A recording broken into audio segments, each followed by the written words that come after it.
Prologue. Shadows over Aldrion. Long before kings ruled Aldrion, before armies marched under banners, the land belonged to the Veil. Not the veil of kingdoms or crowns, but the veil that feeds on fear and betrayal. In those forgotten ages, shadows learned to walk apart from their owners. They whispered secrets, twisted minds, and drove kingdoms to ruin. Centuries passed. Humans built cities. They crowned kings. They thought themselves masters. But the Veil never sleeps. It waits. Now, under the shadow of Valhyr's obsidian pillars, the Solinth crown dims, and Aldrion trembles. Fear spreads faster than armies, and the deadliest monsters are the ones you cannot see. Chapter 1. The Poisoned Crown. The sun rose reluctantly over Valhyr, spilling weak gold across towers of black stone. Inside the Solinth hall, the air was thick with dread. King Arendor Malion lay on a bed of silk and iron. His skin was pale, his lips dry, his breath shallow and rattling. Queen Meliera Draven stood beside him, calm, her emerald cloak glinting in the morning light. Her fingers rested on the Solinth crown, its crystal heart dim. "Your Grace," she murmured, "you must speak. Who shall inherit Aldrion?" The king's eyes flickered. "Whosoever survives the shadows." His voice died. The crown shivered, and Aldrion lost its king. Meanwhile, the council gathered in the great hall, lords and generals crowding the chamber, faces masks of loyalty and hunger. Commander Eric Thornfall stood at the edge, arms crossed. He had served the crown for decades, yet every word spoken in the room tasted like poison. Prince Valor Malion smiled from the high dais. "Fear not," he said smoothly, "for the crown will rest where it belongs." But his eyes were not on the crown. They were on the queen. Meliara's smile was sharper than any blade. "Only one truth matters," she said quietly. "The Solinth crown chooses no heir by birth. It chooses those who face the Veil unbroken." Murmurs ran through the hall. Fear spread faster than hope. Far to the north, along the city walls, shadows twisted in the evening light. A hooded messenger slid into Eric's quarters. "My lord," he whispered, "veil shades stir near the northern gates, and someone has tried to poison the Solinth crown itself." Eric's hand tightened around his sword hilt. "Then the game has begun," he muttered, "and every ally may already be an enemy." Outside, the city's spires glinted under a silver moon. Beneath them, unseen shadows waited, whispering lies and secrets to all who walked beneath the towers. Aldrion's first night without a king had begun, and the Solinth crown was already thirsty for blood. Chapter 2. The Wolf of Valhyr. The moon had barely begun its descent when Eric Thornfall walked the battlements of Valhyr. Cold wind pressed against his cloak, carrying the distant howl of something not quite wolf, not quite human. To most, the night was silent, but Eric had survived too many wars to be fooled. Silence was the sound danger wore when it wanted to hide. A torch hissed behind him. Captain Reyna Velen approached, her armor dented from the day's drills, her face carved with worry. "My lord," she said, "the guards speak of moving shadows near the northern gates. They say the veil shades walk again, Eric's eyes narrowed. I trained half those men. They are not fools. If they say the shadows moved, they moved. Reyna hesitated. There is more. Some swear the shapes whispered the prince's name. Eric stopped. Valor! Why him? Why any of us? Reyna whispered. The Veil has no favorites. But Eric knew better. The Veil followed power. And with the king dead, power was spilling across Aldrian like blood pouring from a fresh wound. Meanwhile, inside the palace, Prince Valor paced through his private chambers. The fire burned high, though his skin was cold with dread. He held a sealed letter in his trembling hands, a letter delivered by no messenger, one he found on his bedside table, which should have been impossible. The seal was a black sun, the mark of the veil-bound. The message inside was written in ink darker than midnight. The crown dies, the shadows rise, and your blood will open the way. Valor crushed the letter, breath shaking. Someone wanted him afraid or dead. He strode into the hall, nearly colliding with Queen Melira. She looked at him with that unreadable calm of hers, the kind that made Valor feel like a child pretending to play king. You look troubled, Prince, she said. Bad news? His jaw clenched. Tell me honestly, do you know anything of the Veilbound? Her lips curled. I know they prefer fear over steel, and you are giving them exactly what they want. Valor swallowed hard. Someone wants me dead. Someone, she said gently, always wants a prince dead. She brushed past him. Her cloak whispered like a blade leaving its sheath. Valor wondered if she knew about the letter. He wondered if she had sent it. Across Valhir, the bells of the night ward struck once, slow, heavy, and meant only for the ears of the guard. A warning. Eric and Reyna rushed through the narrow stone steps, emerging at the northern gate. The guards stood in a tight formation, spears shaking, eyes fixed on the darkness beyond the torches. What happened? Eric demanded. A young guard pointed forward. There, my lord, it was standing just outside the gate, watching us. It didn't move like a man. Eric stepped closer, scanning the tree line. The shadows shifted. Not with movement, but with intention. Something, someone, stood hidden in the dark, tall and silent as the trees themselves. Eyes glimmered faintly among the branches, silver, cold, and patient. Eric's hand moved to his sword. That is no veil shade, he murmured. Veil shades do not watch, they hunger. Reyna's voice dropped. Then what is it? As if answering her, a deep growl rolled through the night. A figure stepped from the trees, cloaked in furs, mask shaped like a wolf's skull, breath misting from beneath it. Eric stiffened. A shadow warden, he whispered. They haven't walked these walls in centuries. The masked warrior spoke, voice low and roughened by years of solitude. Aldrian bleeds. The king is dead. The veil stirs. He lifted his hand, revealing a shard of dark crystal glowing faintly. And your crown has been poisoned from within. Eric felt his chest tighten. Who poisoned it?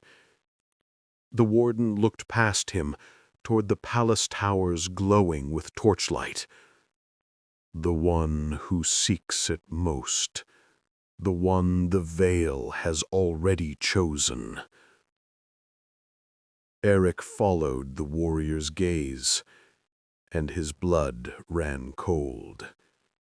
The towers he stared at belonged to the Queen's wing.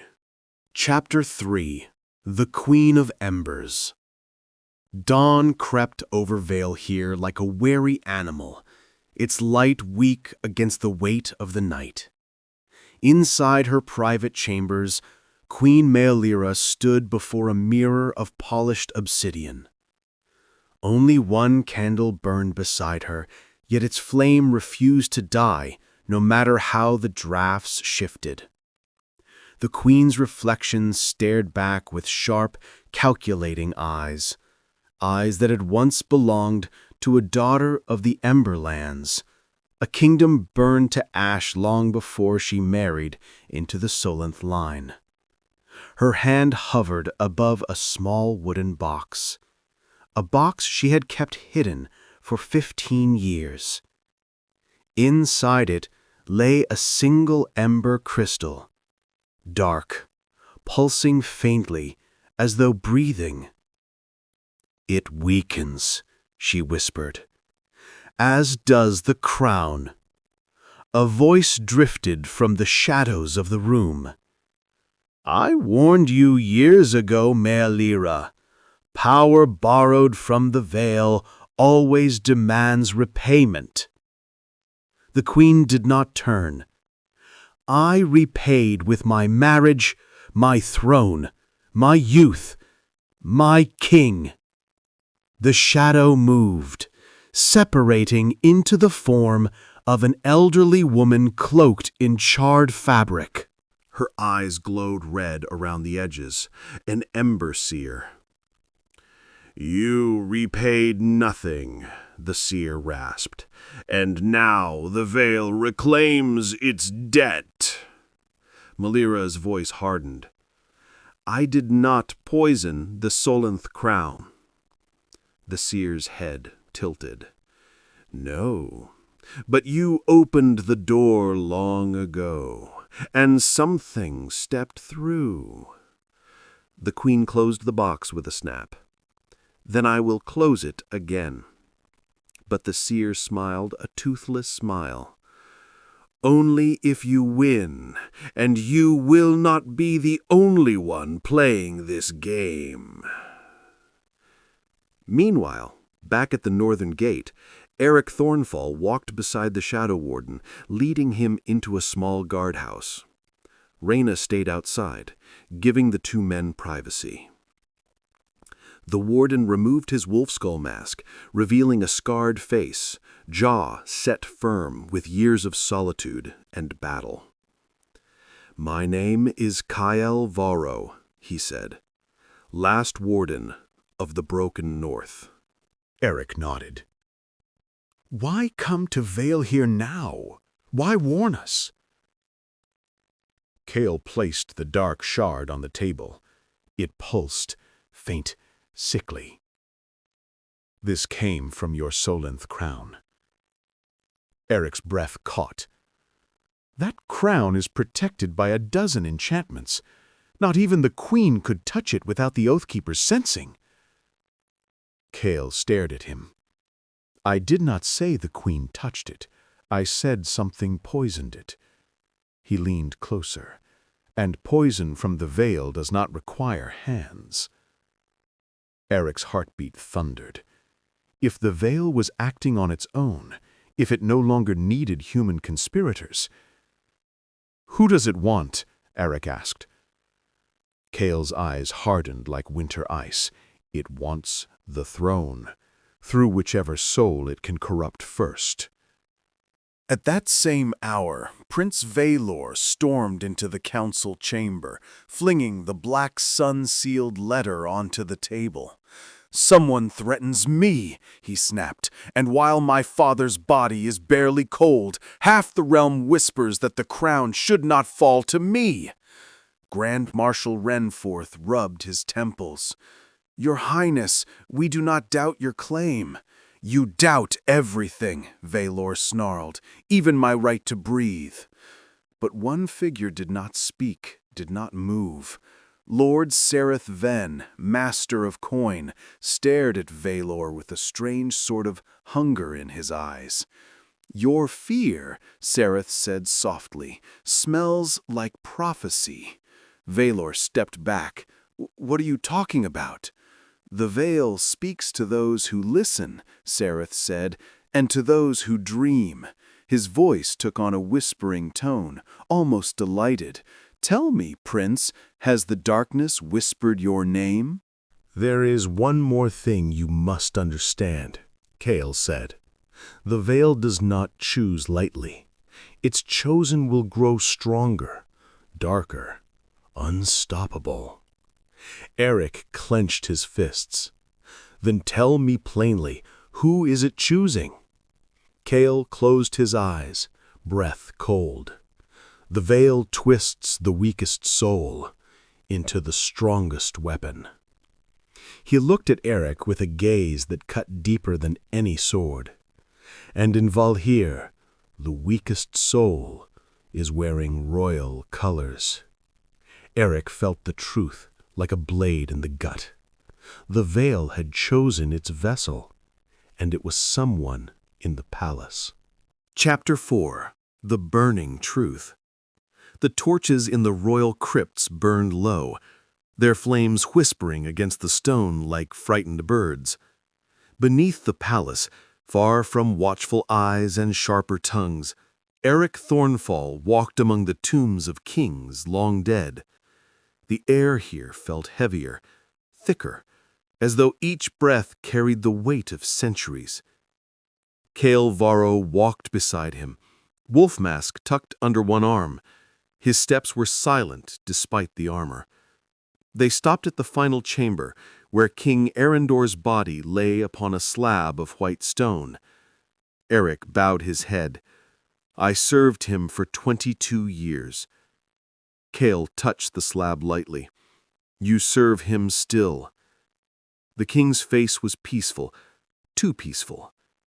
Kale leaned close, his fingers hovering just above the king's cold skin. There, he murmured, a mark. Eric frowned. I see nothing. You wouldn't.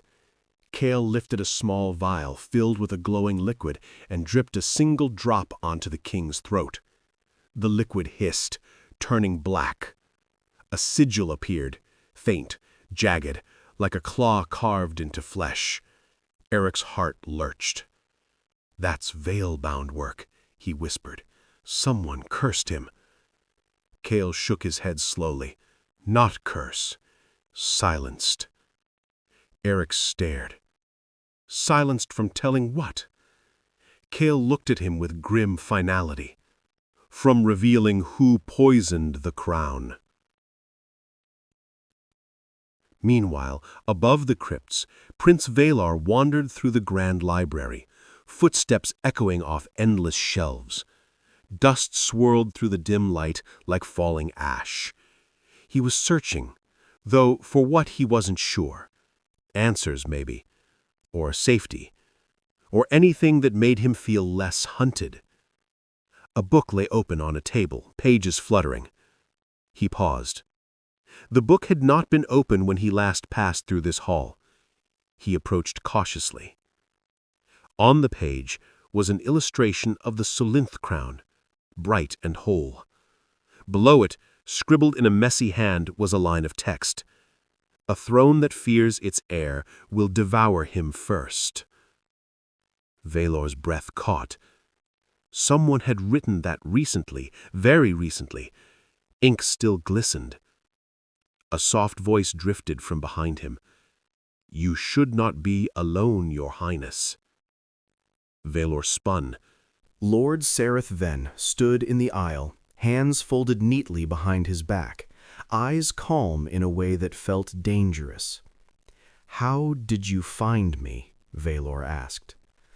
I follow important shadows, Sereth said with a small smile, and tonight your shadow is the longest in the realm. Valor stepped back from the table. "Stay away from me." Sareth tilted his head. "Why? I have done nothing but offer counsel. I, unlike others, believe you are destined for greatness." "Destined or chosen?" Valor shot back. Sareth's smile widened. "Sometimes those words are the same." Valor's skin crawled. There was something about the man, something cold, something empty, something wrong. He fled the hall. Sareth watched him go, eyes gleaming like a serpent waiting for the perfect moment to strike. Across the palace, Queen Mylera entered the Hall of Ancients. Massive statues rose on either side, warriors, mages, kings, forgotten legends of a brighter age. She moved with purpose, her cloak gliding across the marble floor. At the center of the hall stood the great pyre, an ancient basin once used to burn the souls of tyrants too dangerous to bury. Mylera whispered an incantation under her breath. The ember crystal in her palm grew warm, hot, blazing red. The pyre burst into flame. She dropped the ember inside. The fire roared, growing higher, brighter, almost alive. Then, in a voice like burning stone, it spoke.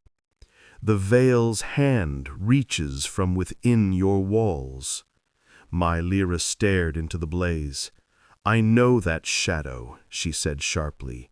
"Tell me what it wants." The fire flickered violently.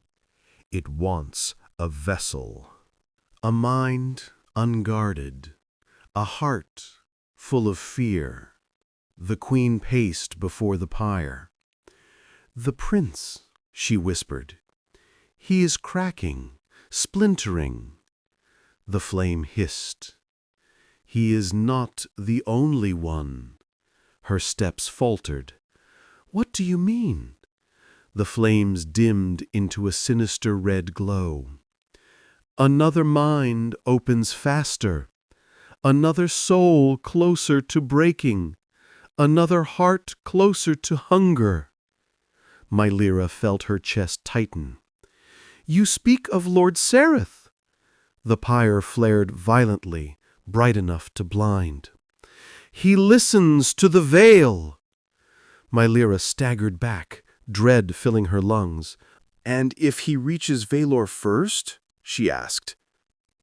The fire's final whisper chilled her to the bone. "Then the throne will belong not to a king, but to the darkness whispering through him." At that same hour, in the crypts, Cale and Eric stood over the king's body as the darkness in the sigil began to stir, slowly, like something waking. Eric stepped back. "It's moving." Cale's eyes sharpened. "It hears us." The sigil spread across the king's neck like spilled ink. Words bled from the mark, soft, tortured, barely audible. Eric leaned in. "What is it saying?" Kael stiffened. "It speaks the name of the veil's chosen." The black tendrils twitched. A faint whisper escaped the dead king's throat. Sareth. Eric's blood turned to ice. Kael's voice grew low. "Your palace shelters a serpent, and by now," he stepped back from the corpse, "it is coiling around the throne." Chapter 5. The Serpent in the Council. The throne room had never felt so cold. Draped in mourning cloth, lit only by the pale morning, it seemed less like a hall of kings and more like a hollow shell waiting for something to fill it. And something was. Prince Valor sat at the foot of the Solan throne, elbows dug into his knees, hands trembling. He tried to steady his breath, but each inhale felt thinner than the last, as if the air itself resisted entering his lungs. Steps echoed from the archway. The council was arriving. Lord Sareth Ven entered first, as he always did. His movements were quiet, smooth, almost too deliberate. Behind him came the other councillors, Marshal Renforth, Lady Elaine, the scribes and whisper-keepers. But Sareth was the gravity in the room. Everyone else orbited around him without realizing it. "Your Highness," Sareth said gently, "the realm looks to you for strength." Valor swallowed. "Strength," he repeated softly, "is a luxury." Sareth stepped closer. "And yet it is yours." Meanwhile, high above the council chamber, Queen Mylera watched from the upper balcony, hidden among draped shadows and old banners. Her heart beat with controlled precision, each thud a reminder of the pyre's warning. He listens to the veil. She observed Sareth's posture, the slight tilt of the head, the softness in his voice, the way he never blinked too long. He was not whispering to Valor.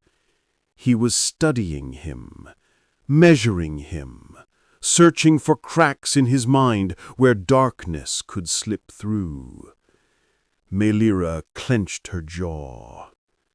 Not while she still drew breath. At the far end of the room, the council took their seats. Valor rose, trying to appear taller, steadier, more kingly than he felt. "My father is dead," he said, voice uneven. "I need answers, not condolences." Marshal Renforth nodded. "We have our investigators searching for signs of foul play." "Stop pretending," Valor snapped. "The crown is poisoned. You all know it." Silence spread across the table like spilled ink. Sareth folded his hands. "Your Highness speaks the truth. The enchantments on the crown have weakened. Something has eaten at them." Lady Elaine glared. "You speak as if you admire it." Sareth offered a polite smile. "I admire nothing. I observe." Valor shivered. It was the same tone the veil-bound used in stories, the tone of scholars dissecting a corpse. Across the palace, descending from the crypts, Eric Thornfall and Cale Varro pushed through toward the throne room, urgency in every step. "They must know now," Eric muttered. "They must know what killed the king." Cale's expression remained unreadable. "Not everyone deserves the truth." Eric scowled. "The council does." Cale shook his head. "No, the prince does." Eric hesitated. "He is fragile. That is why he needs it first," Cale said. "A fragile man in ignorance becomes a weapon in the wrong hands." They pushed open the heavy doors. Back in the chamber, tension wrapped itself around Valor like chains. He pointed at Sareth. "You come to me with half-answers and riddles. If you know something, speak it plainly." Sareth's eyes gleamed. "I know the veil stirs because you are near the throne." Valor's breath hitched. "You think I did this?" "I think," Sareth said softly, "that the veil recognizes potential." Valor felt dizzy, hot, like the room was spinning around him. Sareth leaned closer. "When fear fills a man, he becomes hollow." And the veil fills hollows. Valor's pulse pounded in his ears. Something cold brushed the back of his mind, like a whisper pressed against the inside of his skull. Sareth smiled. "It is already near you, Your Highness." Valor staggered backward. You're lying. Am I? Sareth whispered. At that moment, Eric and Cale burst into the chamber. The council jolted in their seats. The queen stepped deeper into shadow, unnoticed. Eric strode forward.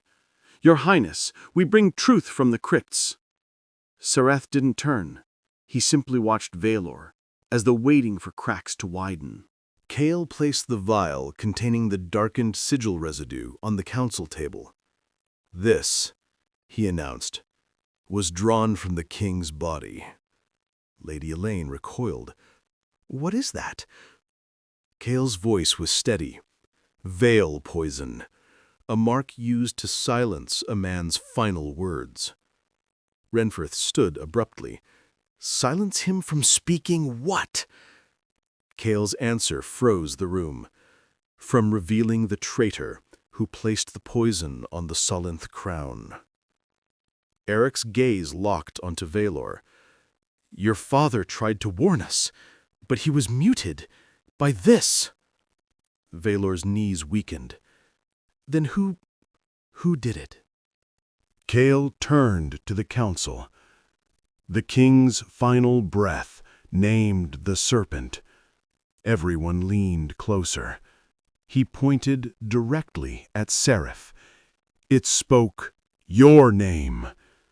Gasps tore through the chamber. Sareth didn't flinch. He simply smiled.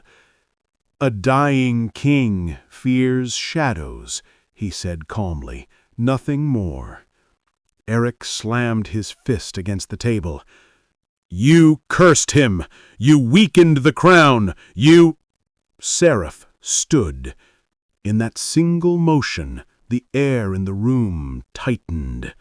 Cold, suffocating, unnatural. Valor felt something tug at his thoughts, soft and poisonous. My lyra stiffened above. Cale reached for his mask. Eric reached for his sword. But the man at the center of it all simply whispered, The veil chooses whom it wishes. His eyes slid toward Valor, slow and hungry, and it has not finished choosing. Valor's spine turned to ice, for in that instant he realized Sareth was not just the serpent. He was the doorway, and something was already stepping through him. Chapter 6. The Price of Crowns. The wind over Blackspire Keep carried the faint smell of blood long before anyone spoke of the battle. Lord Calor stood on the eastern balcony, staring toward the distant hills where the Helvorians had vanished into fog. His armor was still smeared with enemy ash. His hands trembled just enough for him to hide them beneath his cloak. The Voice's shadow had fallen over the world again, and he knew what that meant. Down in the courtyard, healers rushed between wounded soldiers laid on stone slabs. Some screamed, some whispered prayers. One soldier, half burnt with ghost fire, kept repeating the same thing until his throat cracked. It spoke inside my mind. Calor closed his eyes. He had heard it too. Elsewhere in Blackspire, Queen Maren paced her war chamber. Candles flickered wildly as if reacting to her fear. Maps of shifting borders lay spread across the table, but she looked none of them in the eye. She didn't care about lines or lands anymore. She cared about what she saw on that battlefield. Maren placed both hands on the table and whispered, Calor is hiding something. I know it. She remembered the way his face had gone pale when the sky split open with that black storm. She remembered the strange symbol he had carved onto his sword before marching out, an ancient rune she had never seen him use before. A knock sounded. Lyessa entered, still dressed in travel leathers, dust from the road covering her boots. "Your Majesty," she said, "the people are panicking.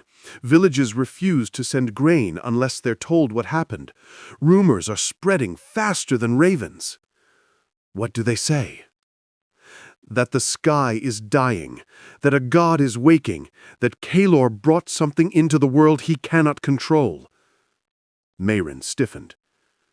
"Do you believe that?" Lyessa hesitated.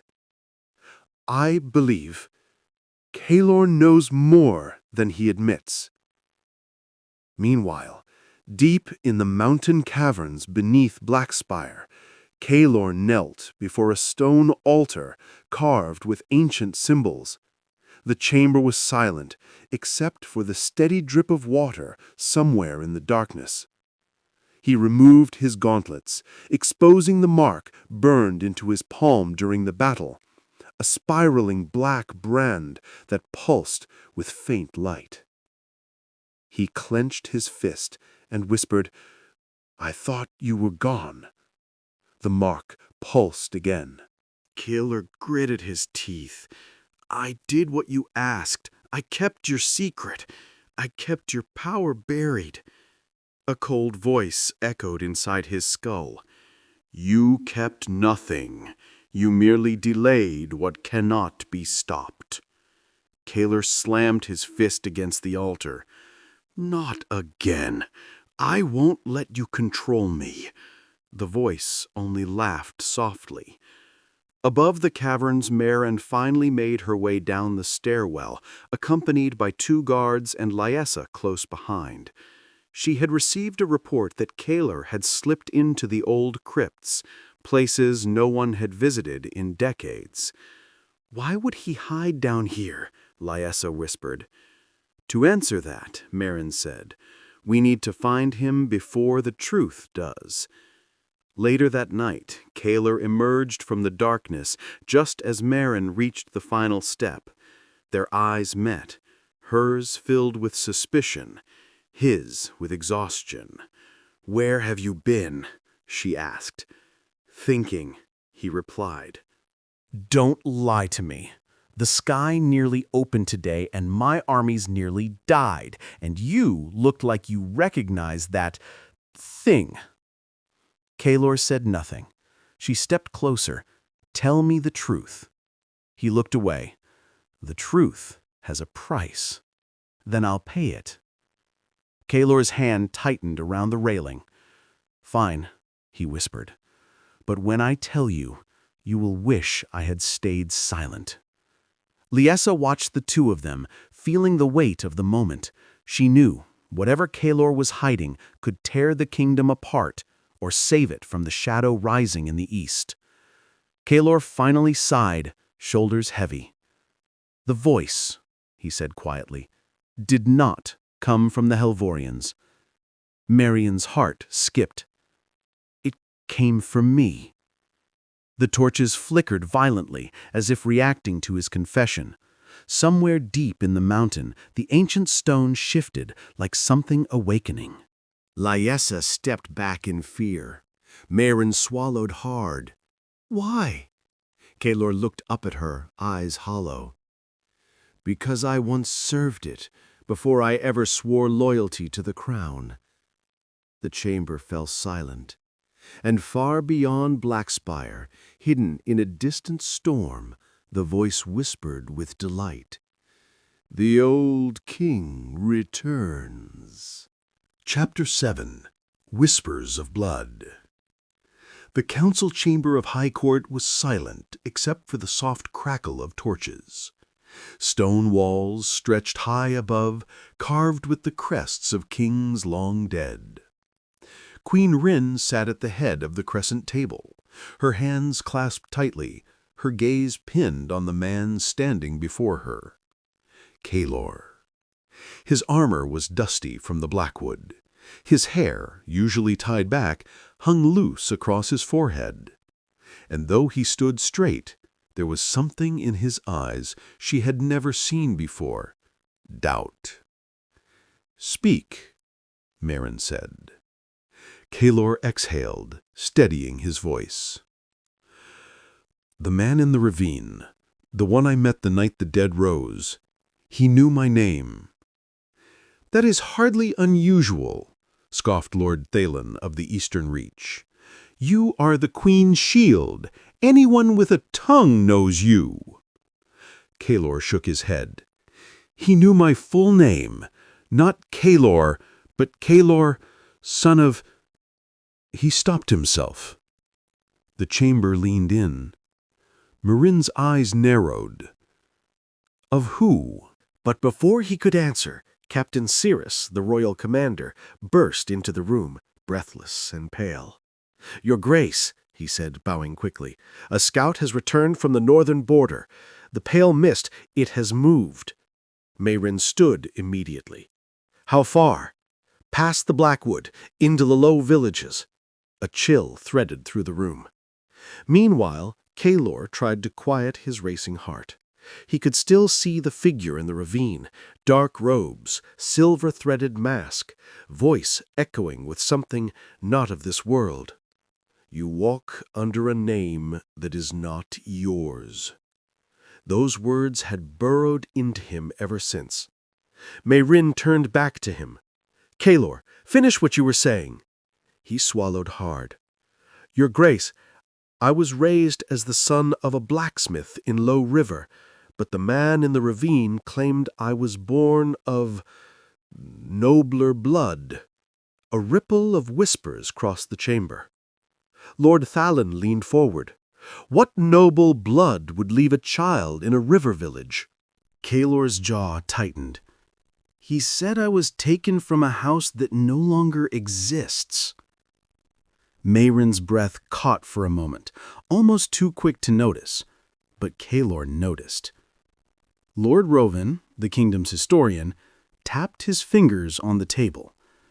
"Many houses no longer exist, boy. War swallows bloodlines whole." "Not this one," Kalor replied quietly. "He said the name was deliberately erased." Captain Cyrus frowned. "Erased by who?" Kalor looked at the Queen, and again, just for a heartbeat, she looked away. Before anyone could speak, a horn blasted from the courtyard, loud, urgent, alarm. The chamber froze. Another horn, closer. Queen Mayrin straightened. "What now?" Cyrus rushed to the window slit, peering toward the walls, his face drained of color. "Your Grace, riders are approaching the gates, fleeing from the north. Villagers, dozens of them." Mayrin moved to his side.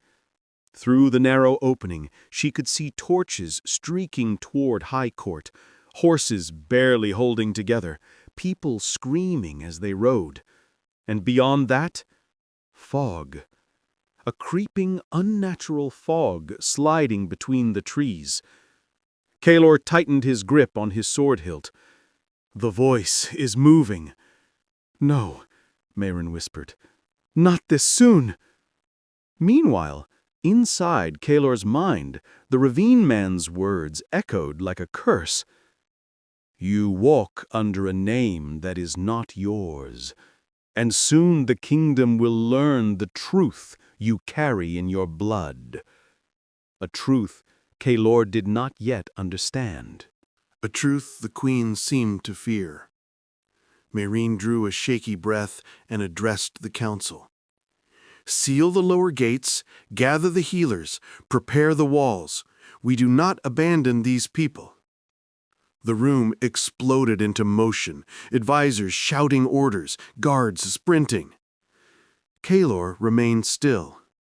Mayrin noticed. "Kalor." He looked up. "When this is over," she said softly, "you and I will speak of your past." Kalor bowed. "Yes, Your Grace." But inside, one thing had already taken root, a question heavier than any sword. If his bloodline had been erased, who had the power to erase it? And why did the Queen look like she already knew?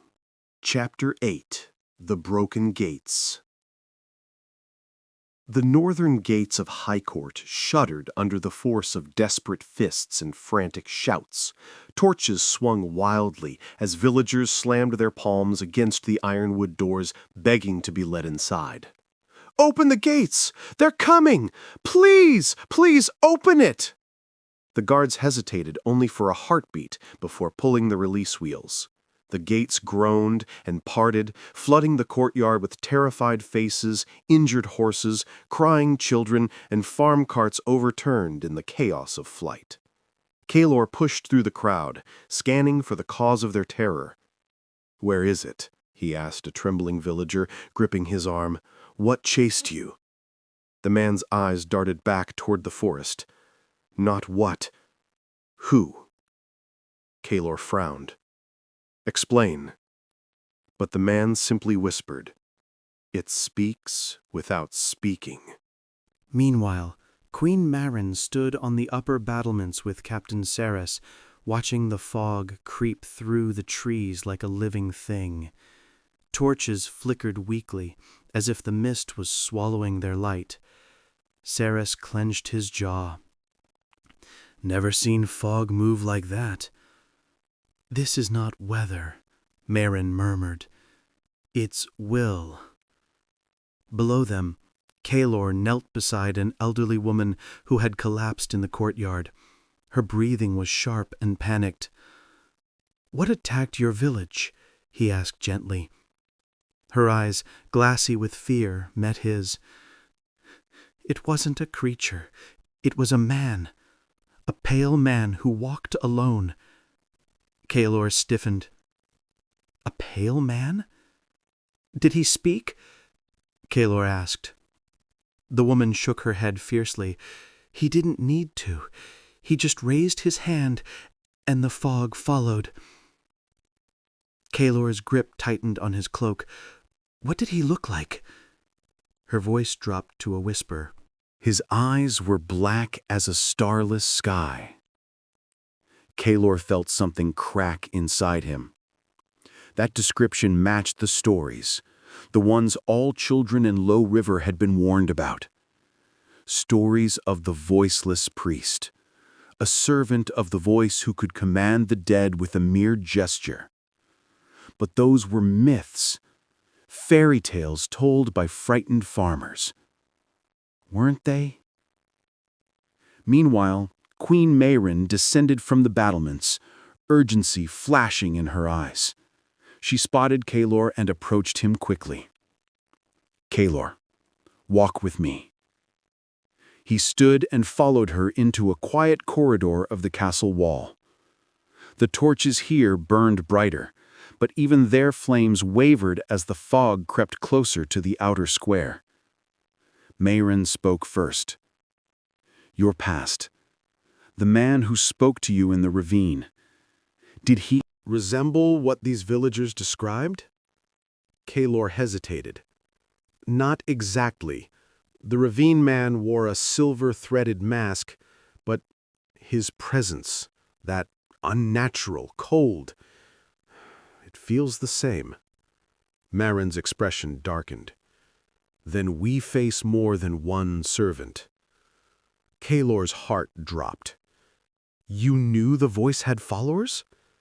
"I suspected," she said quietly, "but not this bold, not this soon." Kaelor studied her carefully. Every answer she gave seemed half-true, cut short, weighed down by something unsaid. "My queen," he said firmly, "you're hiding something from me." Marin stopped walking. She didn't deny it. Instead, she looked at him with an expression he had never seen on her face, fear mixed with regret.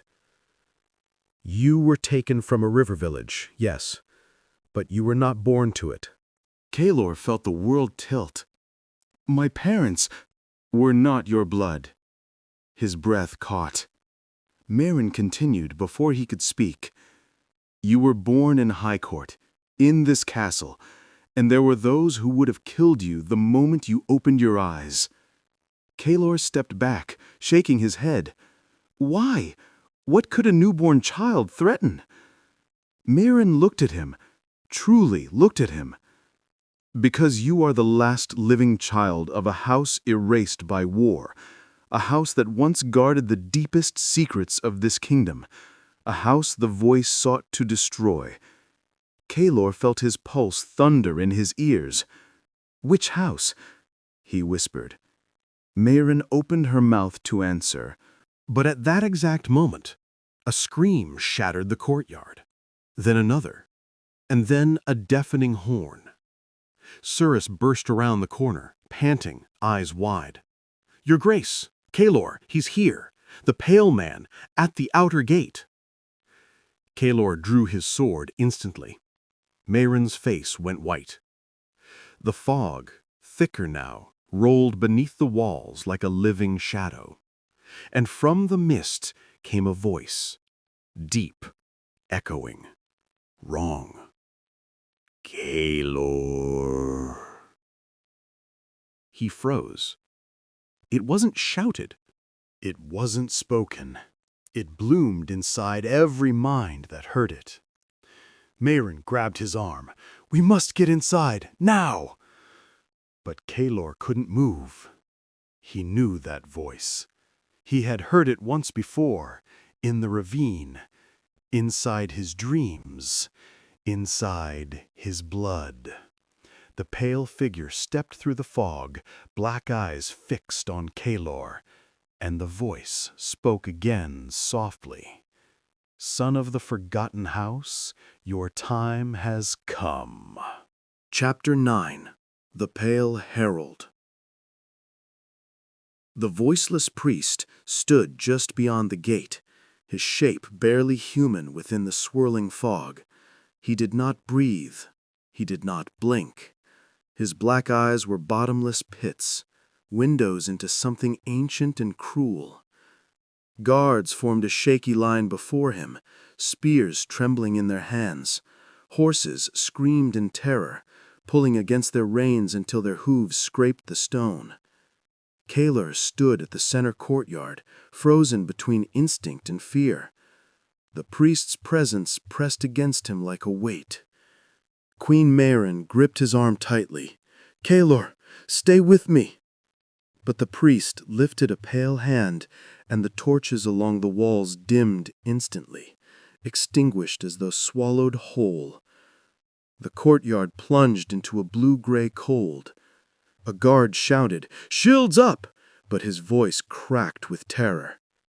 Meanwhile, the priest stepped forward, each footfall silent, each movement smooth as drifting smoke. His lips did not move, yet his voice echoed inside every mind present. "Return to us." Kaelor's vision blurred. Pressure built behind his eyes. Something in the fog called to him, something familiar. His knees buckled. Mairen stepped in front of him, drawing her dagger. "You will not have him." A foolish gesture. Everyone knew it. But she stood her ground anyway. The priest tilted his head, studying her like a curious animal. Queen of broken oaths. Mairen stiffened, her breath trembling. The priest lowered his hand, and the fog thickened, spilling across the stones like water. The villagers screamed and pulled their children close. Captain Sarus stepped forward with his blade drawn. "Stay back!" The priest raised one finger. That was all. Kaelor's rage snapped him free of his stupor. "Enough!" He charged, sword raised, heart hammering, every instinct screaming that this was madness. The priest simply looked at him.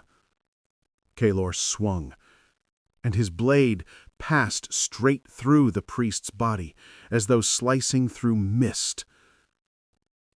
The force of the mist blow spun him, and he hit the ground hard. The priest looked down at him. "You do not yet know the shape of what you are."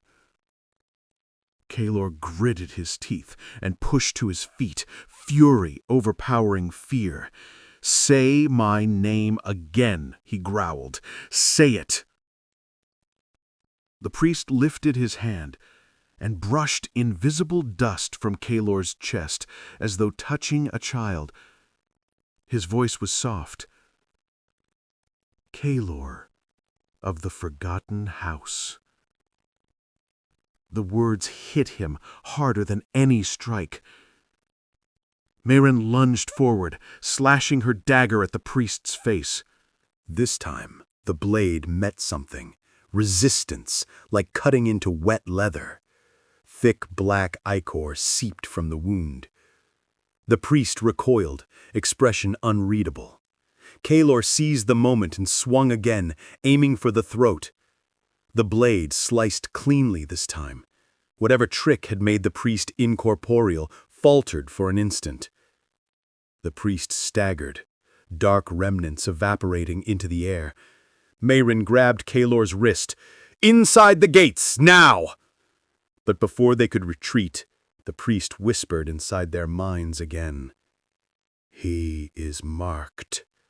When the moon turns, he will come to us." Kalor froze. "Who will?" The fog vibrated. The air thickened. The priest's black eyes widened in something like reverence. "The one who remembers your house.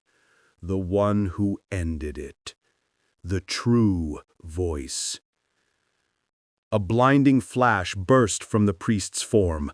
Pure white, unnatural light. Guards stumbled back.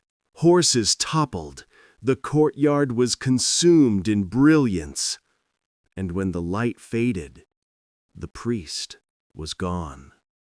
No footprints. No trail. Only fog retreating slowly into the forest. Kalor dropped to one knee, breath shaky. Mayrin knelt beside him. Her voice was low. "You saw it. You heard him. Now you understand why I hid the truth." Kalor turned toward her, voice thick. "What truth?" Mayrin hesitated, then spoke words she had carried alone for far too long. "Kalor, the man who destroyed your house was once sworn to my own." He stared at her, stunned. Whoever this true voice was, they were not just a threat to him. They were tied to the throne, to Mayrin, to the kingdom's darkest hour. And they were returning. Chapter 10. The Shadow of the Voice. Rain hammered the castle roofs that night, drumming on stone and armor alike. High Court, usually loud with night merchants, taverns, and patrols, felt hollow, quiet. Every soul inside the walls sensed what had happened at the gate. They whispered of fog and death, of a pale man who walked like smoke, of a name the queen refused to speak aloud. Inside the great hall, Kalor paced before the hearth, flames flickering across his armor. His knuckles were scraped raw from the battle. His pulse still carried the memory of that cold voice inside his skull. Queen Mayrin stood near the war table, arms crossed tightly. Captain Cirrus leaned on a cane, having refused proper rest despite his injuries. Lord Thalen sat nearby with a goblet of wine, trying to look calm and failing miserably. Meanwhile, Rovan, the historian, flipped through an ancient leather-bound tome, muttering to himself. The tension in the room thickened like smoke.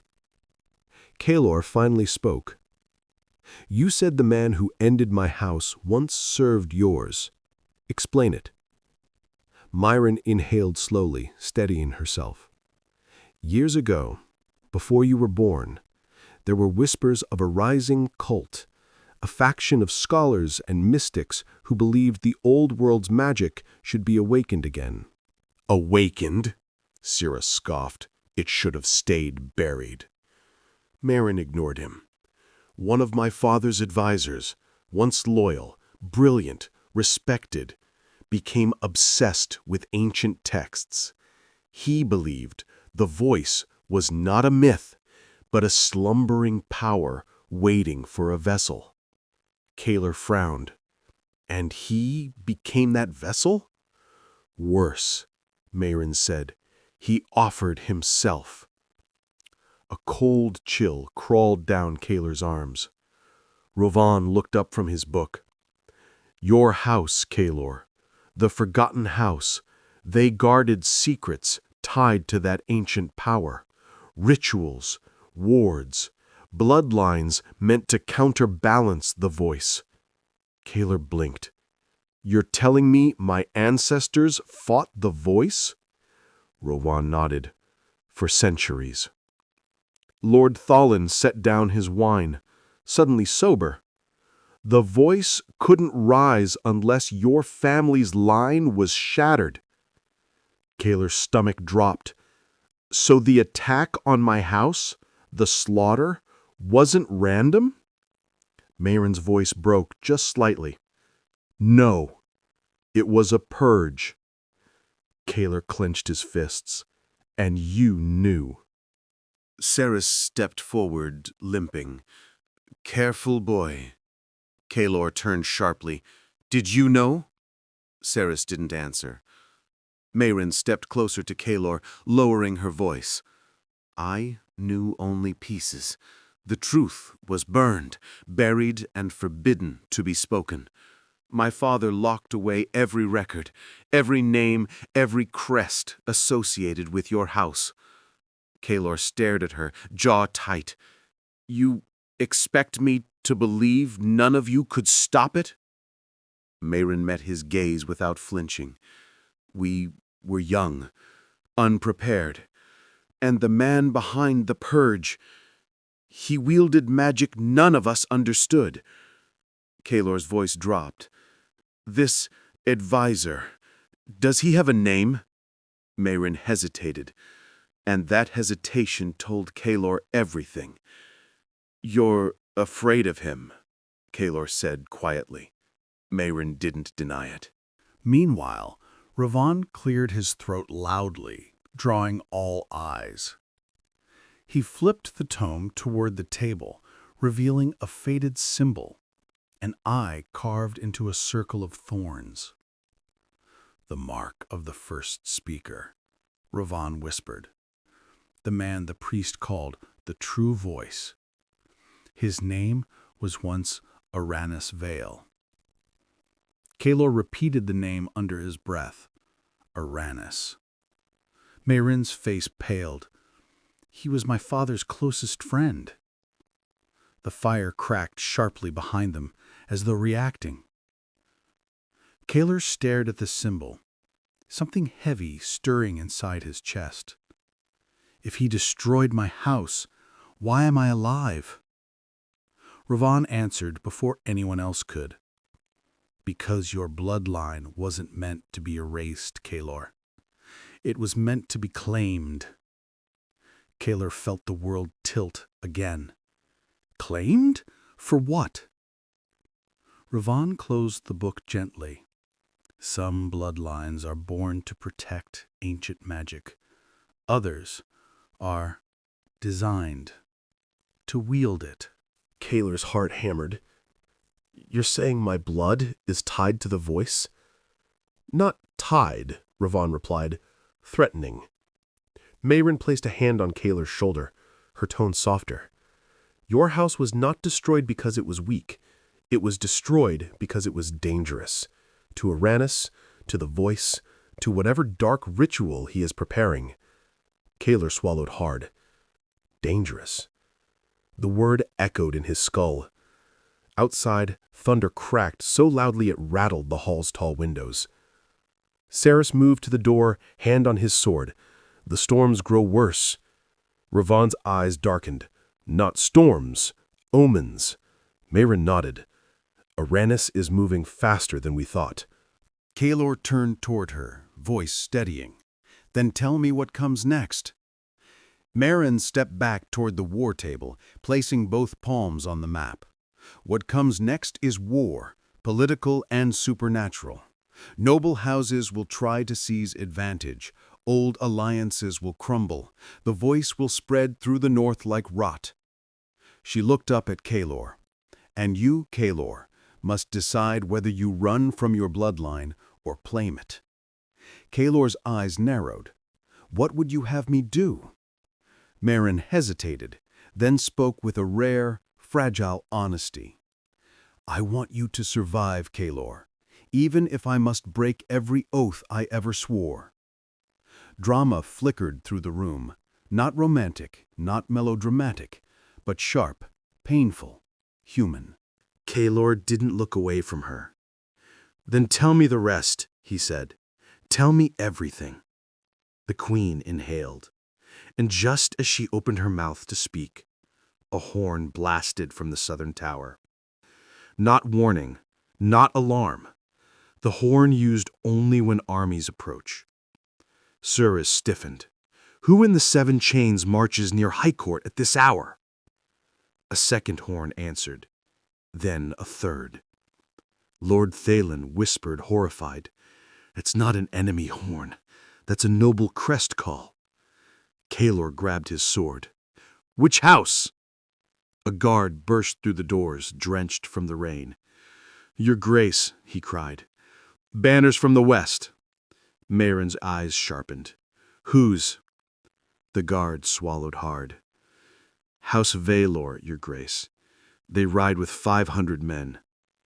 Kaelor froze.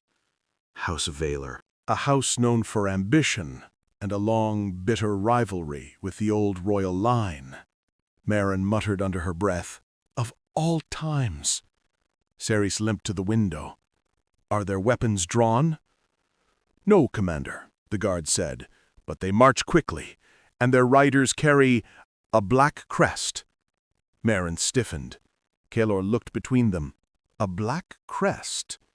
Rovin's voice trembled. It means they come not as allies nor enemies, but with a claim.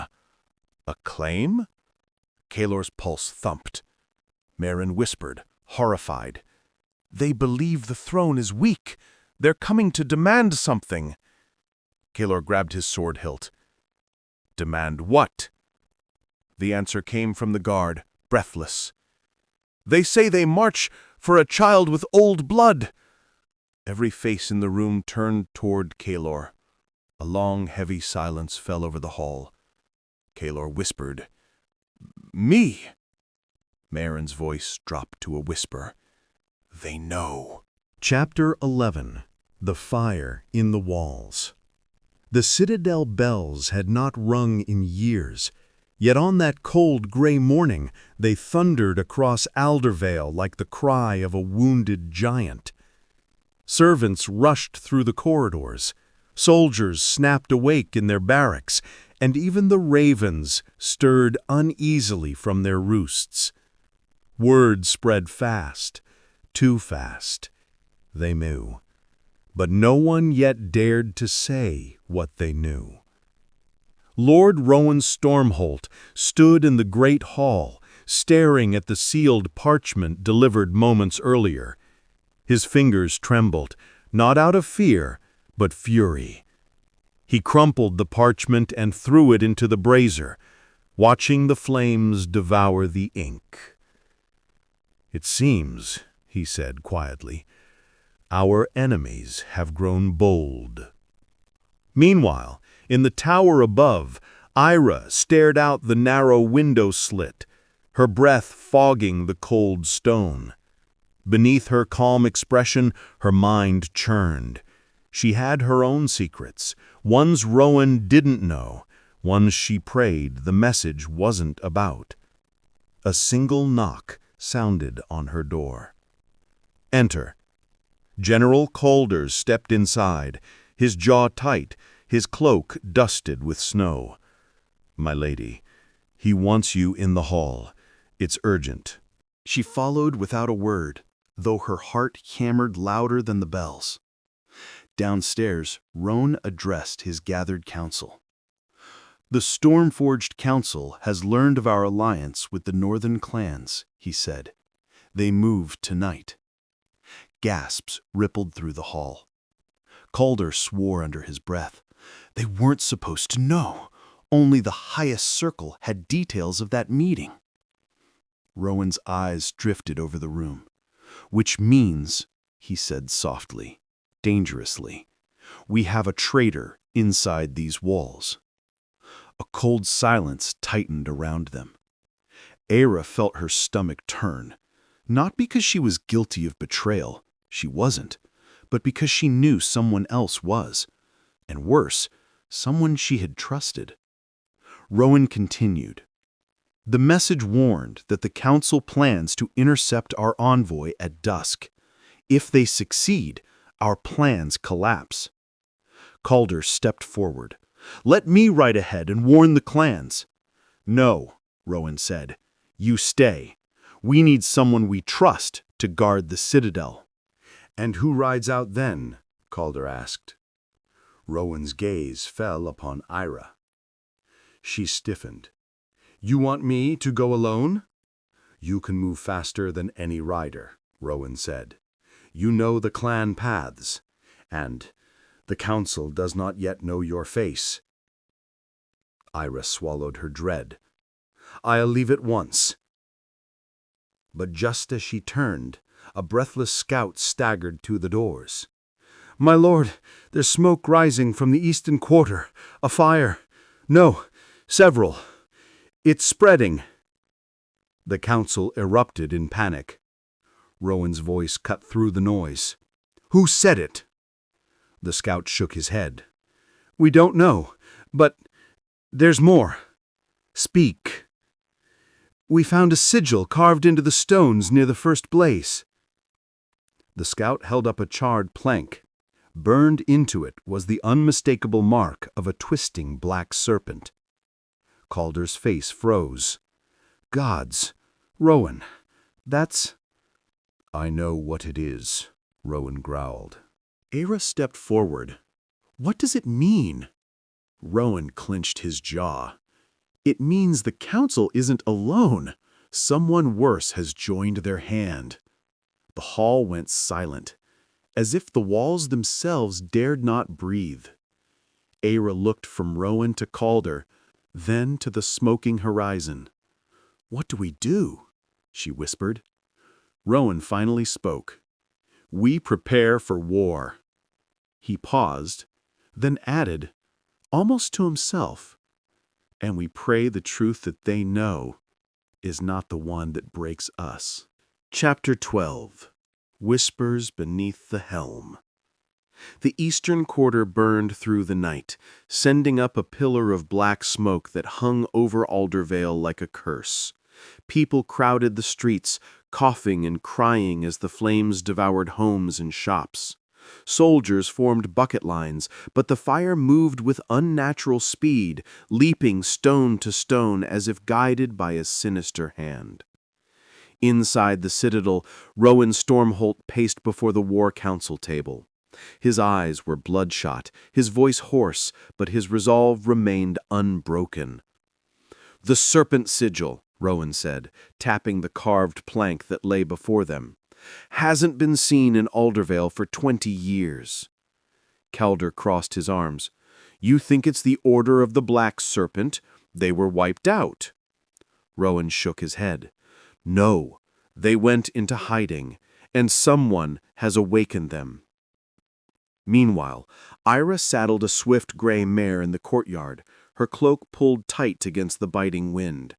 She carried only what she needed for a fast ride: a dagger, a signal flask, and a single sealed message in Rowan's handwriting. As she mounted, Tamsin, Rowan's sister, appeared beside her. "You're riding alone?" Tamsin asked quietly. "I can move faster without a squad." "You'll be hunted." Aira offered a thin smile.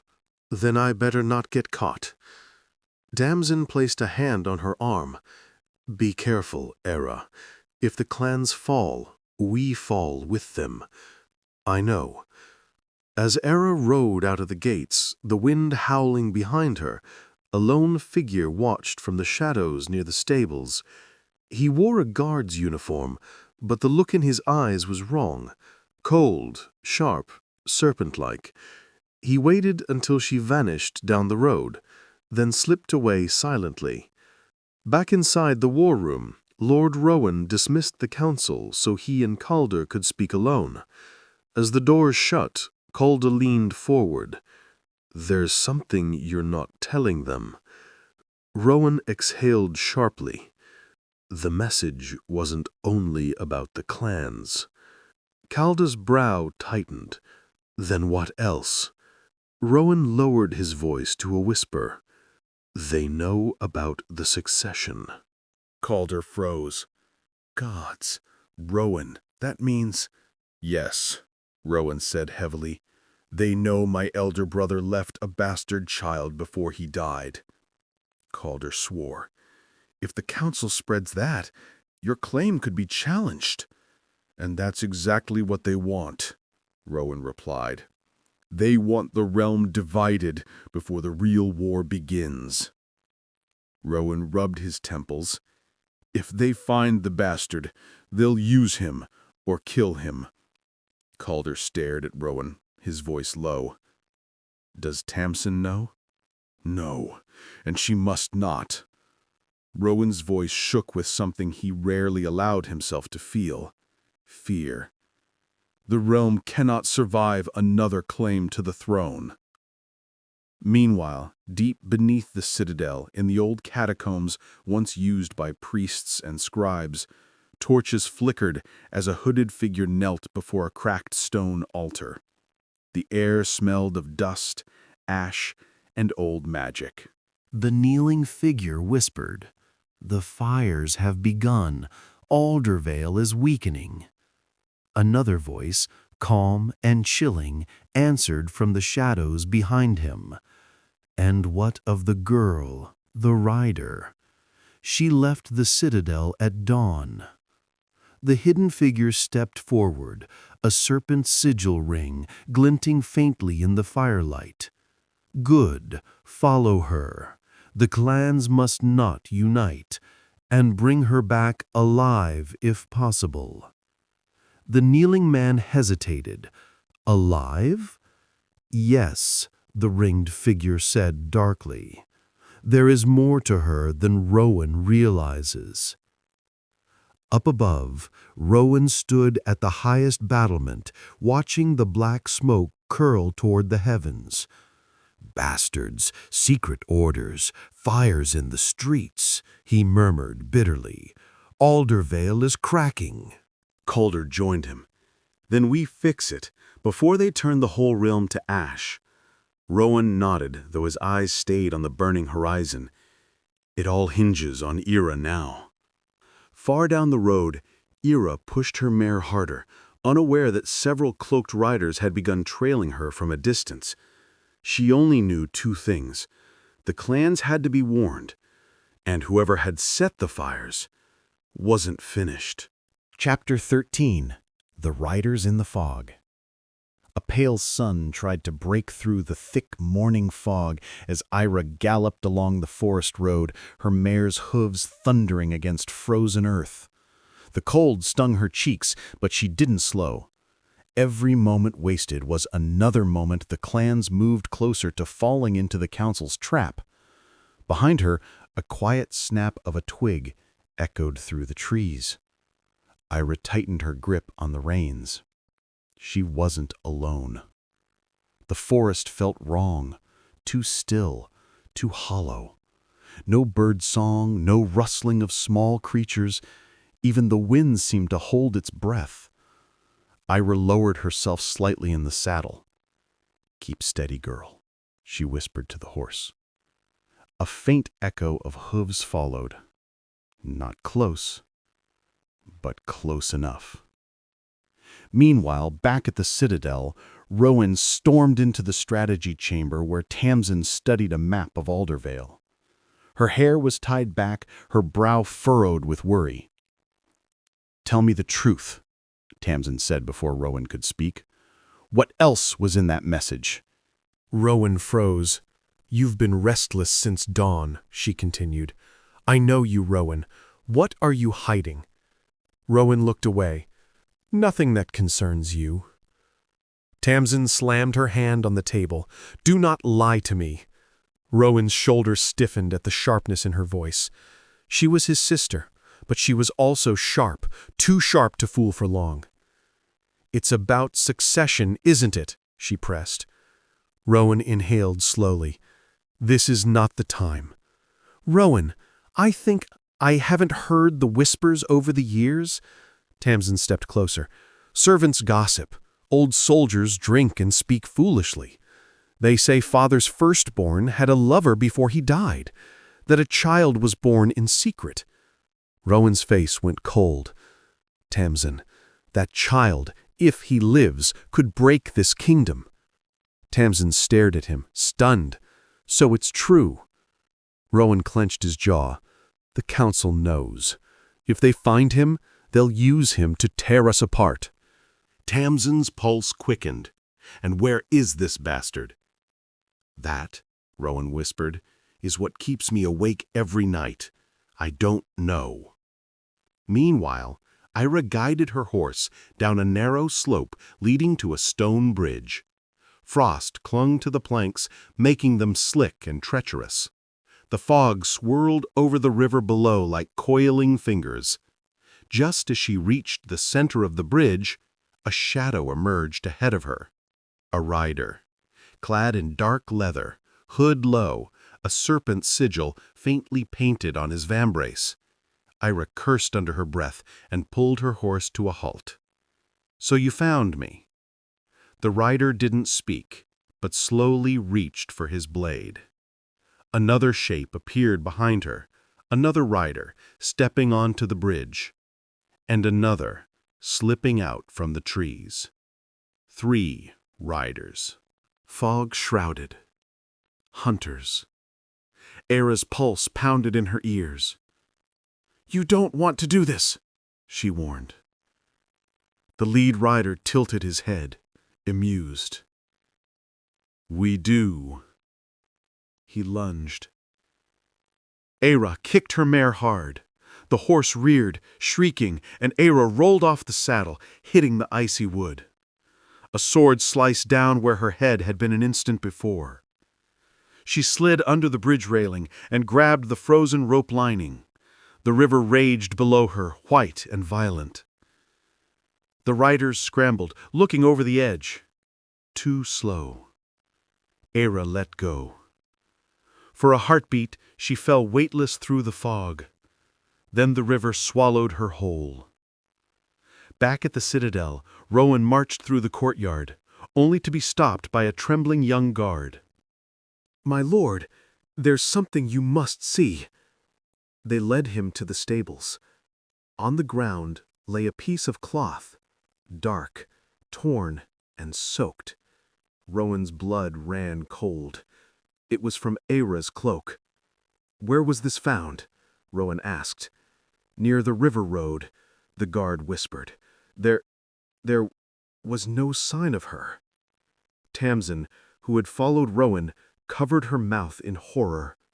Calder arrived moments later, his face grim. This wasn't an accident. Rowan swallowed hard, forcing himself to breathe. "No," he said. "It was a message." Calder nodded. "They're hunting her." Rowan looked at the torn cloth again, then toward the far mountains, where the clans waited unaware of the danger. "We have to find her," he said. "Alive or dead, she carries our only chance." Meanwhile, miles away, Era's body drifted downstream in the freezing current. She fought to keep her head above water as the rapids battered her from all sides. Her lungs burned, her limbs numbed, but she clawed for survival with every scrap of strength she had. "Not like this," she gasped. Her vision blurred, but before darkness claimed her, she saw something. A hand, reaching into the river, grabbing her wrist with surprising strength. Then a voice, deep and familiar, spoke above her. "I've got you. Hold on." And she did, until consciousness slipped away. Chapter 14. The Man by the River. Cold darkness pressed around Ira like a heavy shroud. She drifted somewhere between fevered dreams and painful reality, hearing muffled voices, feeling rough hands lifting her, warmth replacing the icy bite of the river. When consciousness finally clawed its way back, she found herself lying on a bed of furs inside a wooden lodge. A fire crackled nearby, and the scent of pine filled the room. Her vision steadied, and she saw a man sitting beside her. Tall, broad-shouldered, hair tied back in a loose knot, face marked with faint scars. His clothes were simple, leather and wool, but well made. His eyes held both strength and sadness. "You're awake," he said quietly. Ira pushed herself up, wincing. "Where am I?" "Stormmoor," he answered. "The river carried you near the border. You would have drowned if I hadn't been scouting." She blinked hard. "Stormmoor? That's clan territory." "Yes," he said. "My territory." A beat of silence passed. Who are you?" The man hesitated, then spoke. "My name is Kael." She frowned. "Kael as in—" "Yes," he said. "Kael of Stormmoor, chieftain of the northern clans." Ira stared at him.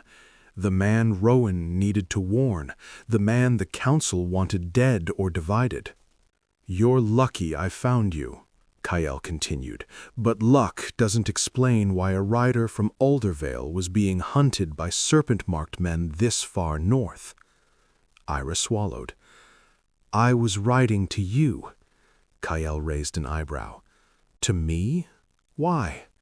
She reached for the sealed message Rowan had given her, still tucked in her belt, water-damaged but intact.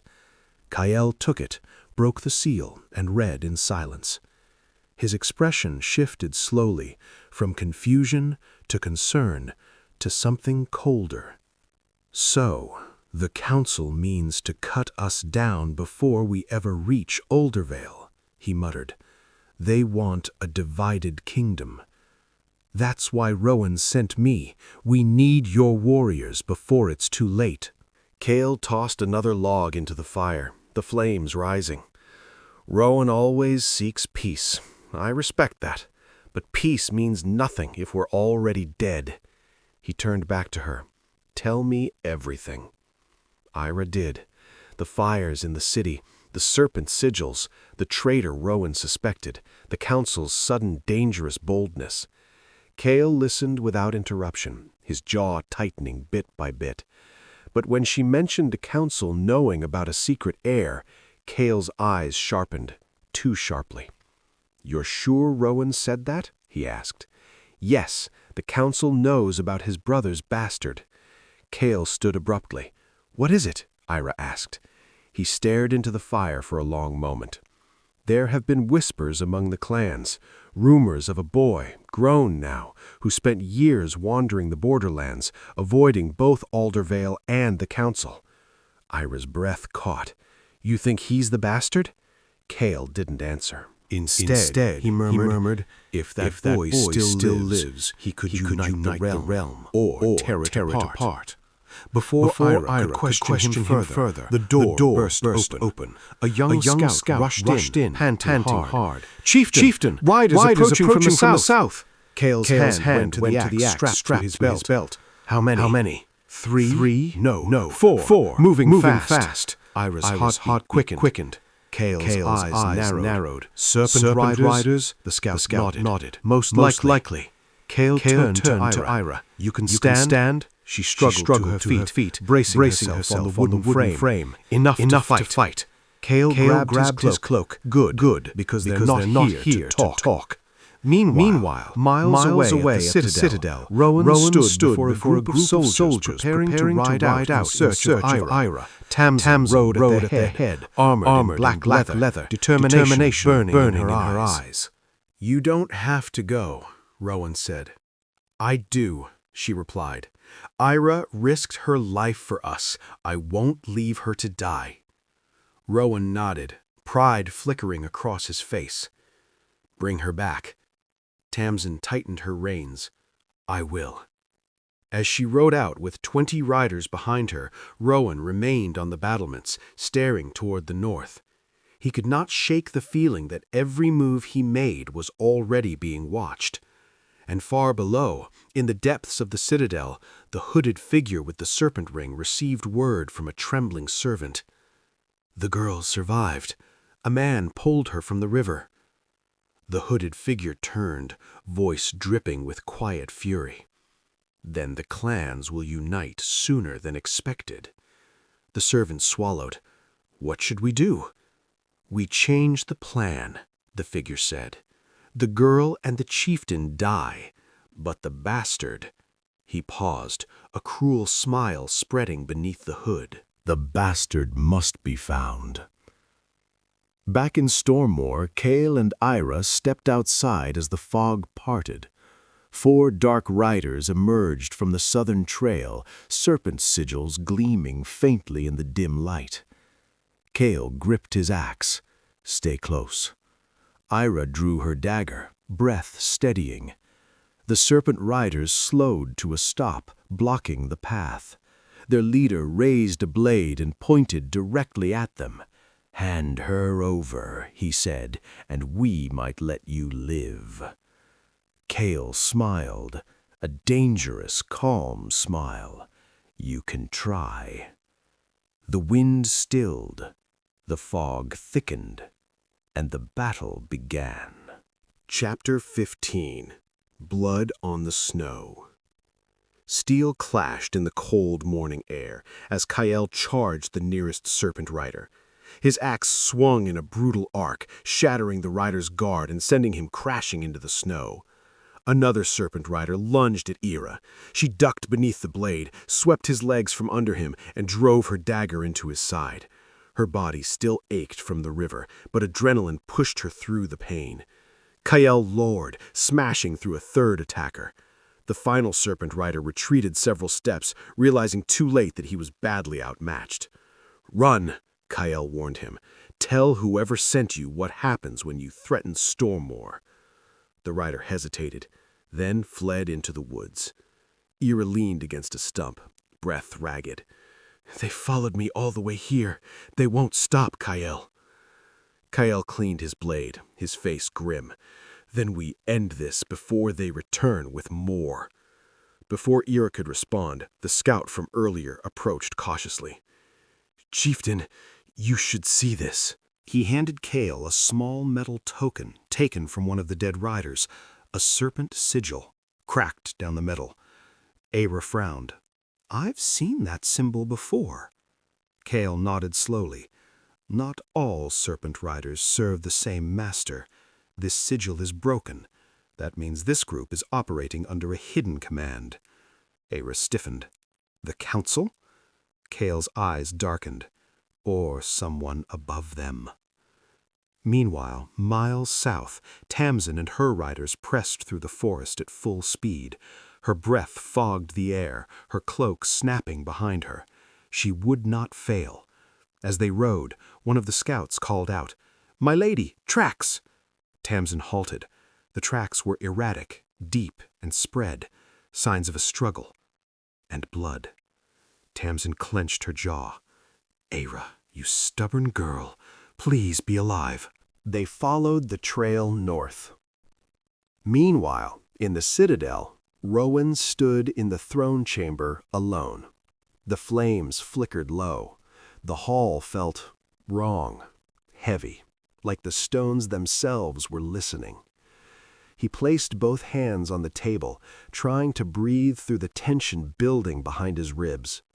A whisper echoed behind him. "You look tired, Lord Rowan." Rowan spun, reaching for his sword.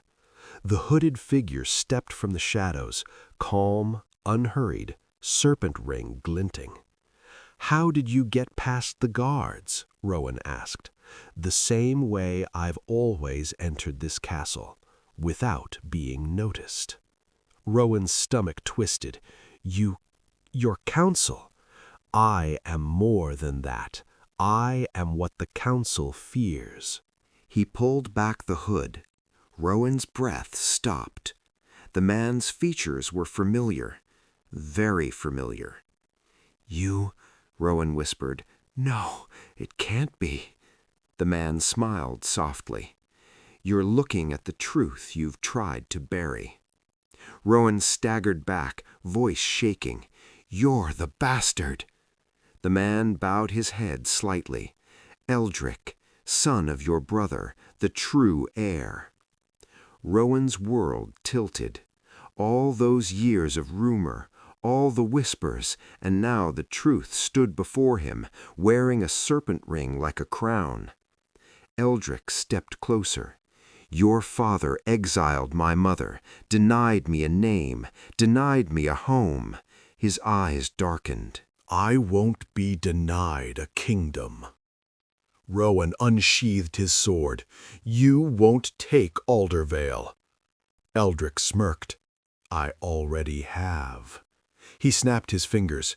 Two shadows moved from the darkness, council guards, armored, eyes vacant, like men acting under a spell. Rowan tightened his grip. "If it's war you want," he growled, "you'll get it." Back in Stormmoor, Cale prepared his warriors. "We move at sunset," he announced. "Aldervale is already bleeding. If Rowan falls, the realm falls." Aira stepped beside him. "Cale, there's something I need to ask." He looked at her, patient but intense. "You reacted strangely," Aira said, "when I mentioned Rowan's brother's bastard. Why?" Cale hesitated. "Because I've crossed paths with him once."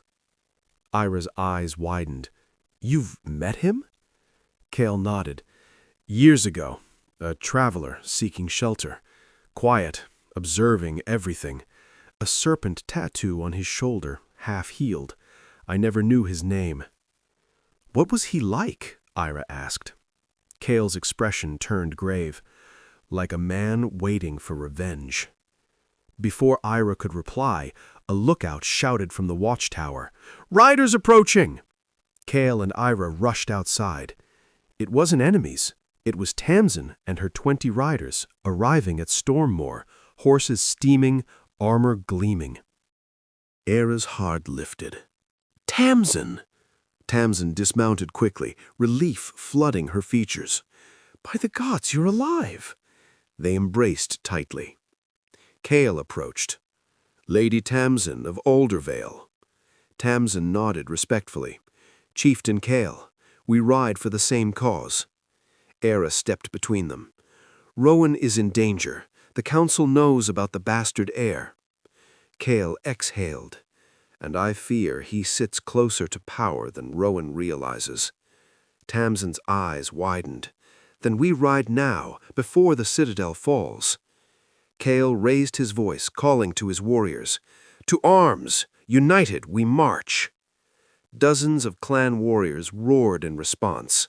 Aira mounted a horse, looking toward the road that led back to Aldervale. The wind whipped her hair. Fear gnawed at her, but so did purpose. "We're coming, Rowan," she whispered. "Hold the throne." Meanwhile, in the throne chamber, Rowan fell to one knee, blood running down his arm, Eldrick standing over him. "You fought well, cousin," Eldrick said, "but this kingdom must be mine." Rowan glared up at him. "The people will never follow you." Eldrick smiled slowly. "They don't need to follow me, not at first." He raised his blade, and Rowan understood. This wasn't about a claim. This was a coup. Far outside the walls, the wind carried the faint echo of horns. The armies of Stormmoor were coming. But no one knew whether they'd arrive in time. Chapter 16. Shadows Move Before the Storm. The sun had barely risen over Calderon when the first horn blew, a low, trembling note that rattled the shutters of the Red Citadel. Word spread fast. Lord Merrick's scouts had spotted the Ashen Horde only 2 days' march from the eastern pass. But inside the citadel, another storm brewed. General Raven paced before the war table, eyes burning with the sleepless fear of a man expecting disaster to strike from every direction. Maps were scattered, ink still drying, markers showing troop placements he no longer trusted. "The Horde marches faster than any mortal army," he muttered. "Someone is guiding them." At the far end of the table, Prince Kalen stood rigid, reading a sealed message delivered at dawn. His face drained of color, but he hid the letter before anyone noticed. "General," Kalen asked slowly, "how long until they reach the capital?" 5 days, if we're lucky." Kalen nodded, but his mind wasn't on the Horde. He kept hearing Lyria's whisper from the night before. They know. Whatever she had overheard, whatever plot she had stumbled into, it meant someone inside the palace had betrayed them, and Kalen could feel the dagger at his back without seeing it. Meanwhile, in the cloistered archives beneath the citadel, Lyria pressed her palm against the cold stone, breathing shallowly. She had come seeking answers about the mark of the hollow flame, answers for Kalen, answers for herself, but instead found a revelation that twisted her stomach. A dusty genealogy scroll lay open before her, a name repeated across 2 bloodlines, a name that shouldn't link the houses of Calderon and Valor at all. It meant only one thing: a hidden bastard, one with a claim to both thrones, and judging by the erased ink, someone had gone to great lengths to bury it. Before she could read more, a soft click echoed behind her. Lyria turned sharply. A robed figure stepped from the shadows, face hidden under a deep hood. "You were not meant to see that," the figure said. The voice was calm, too calm. Her pulse hammered. "Who are you?" "A servant of balance," they replied, "and you have tipped the scales." A glint of steel flashed.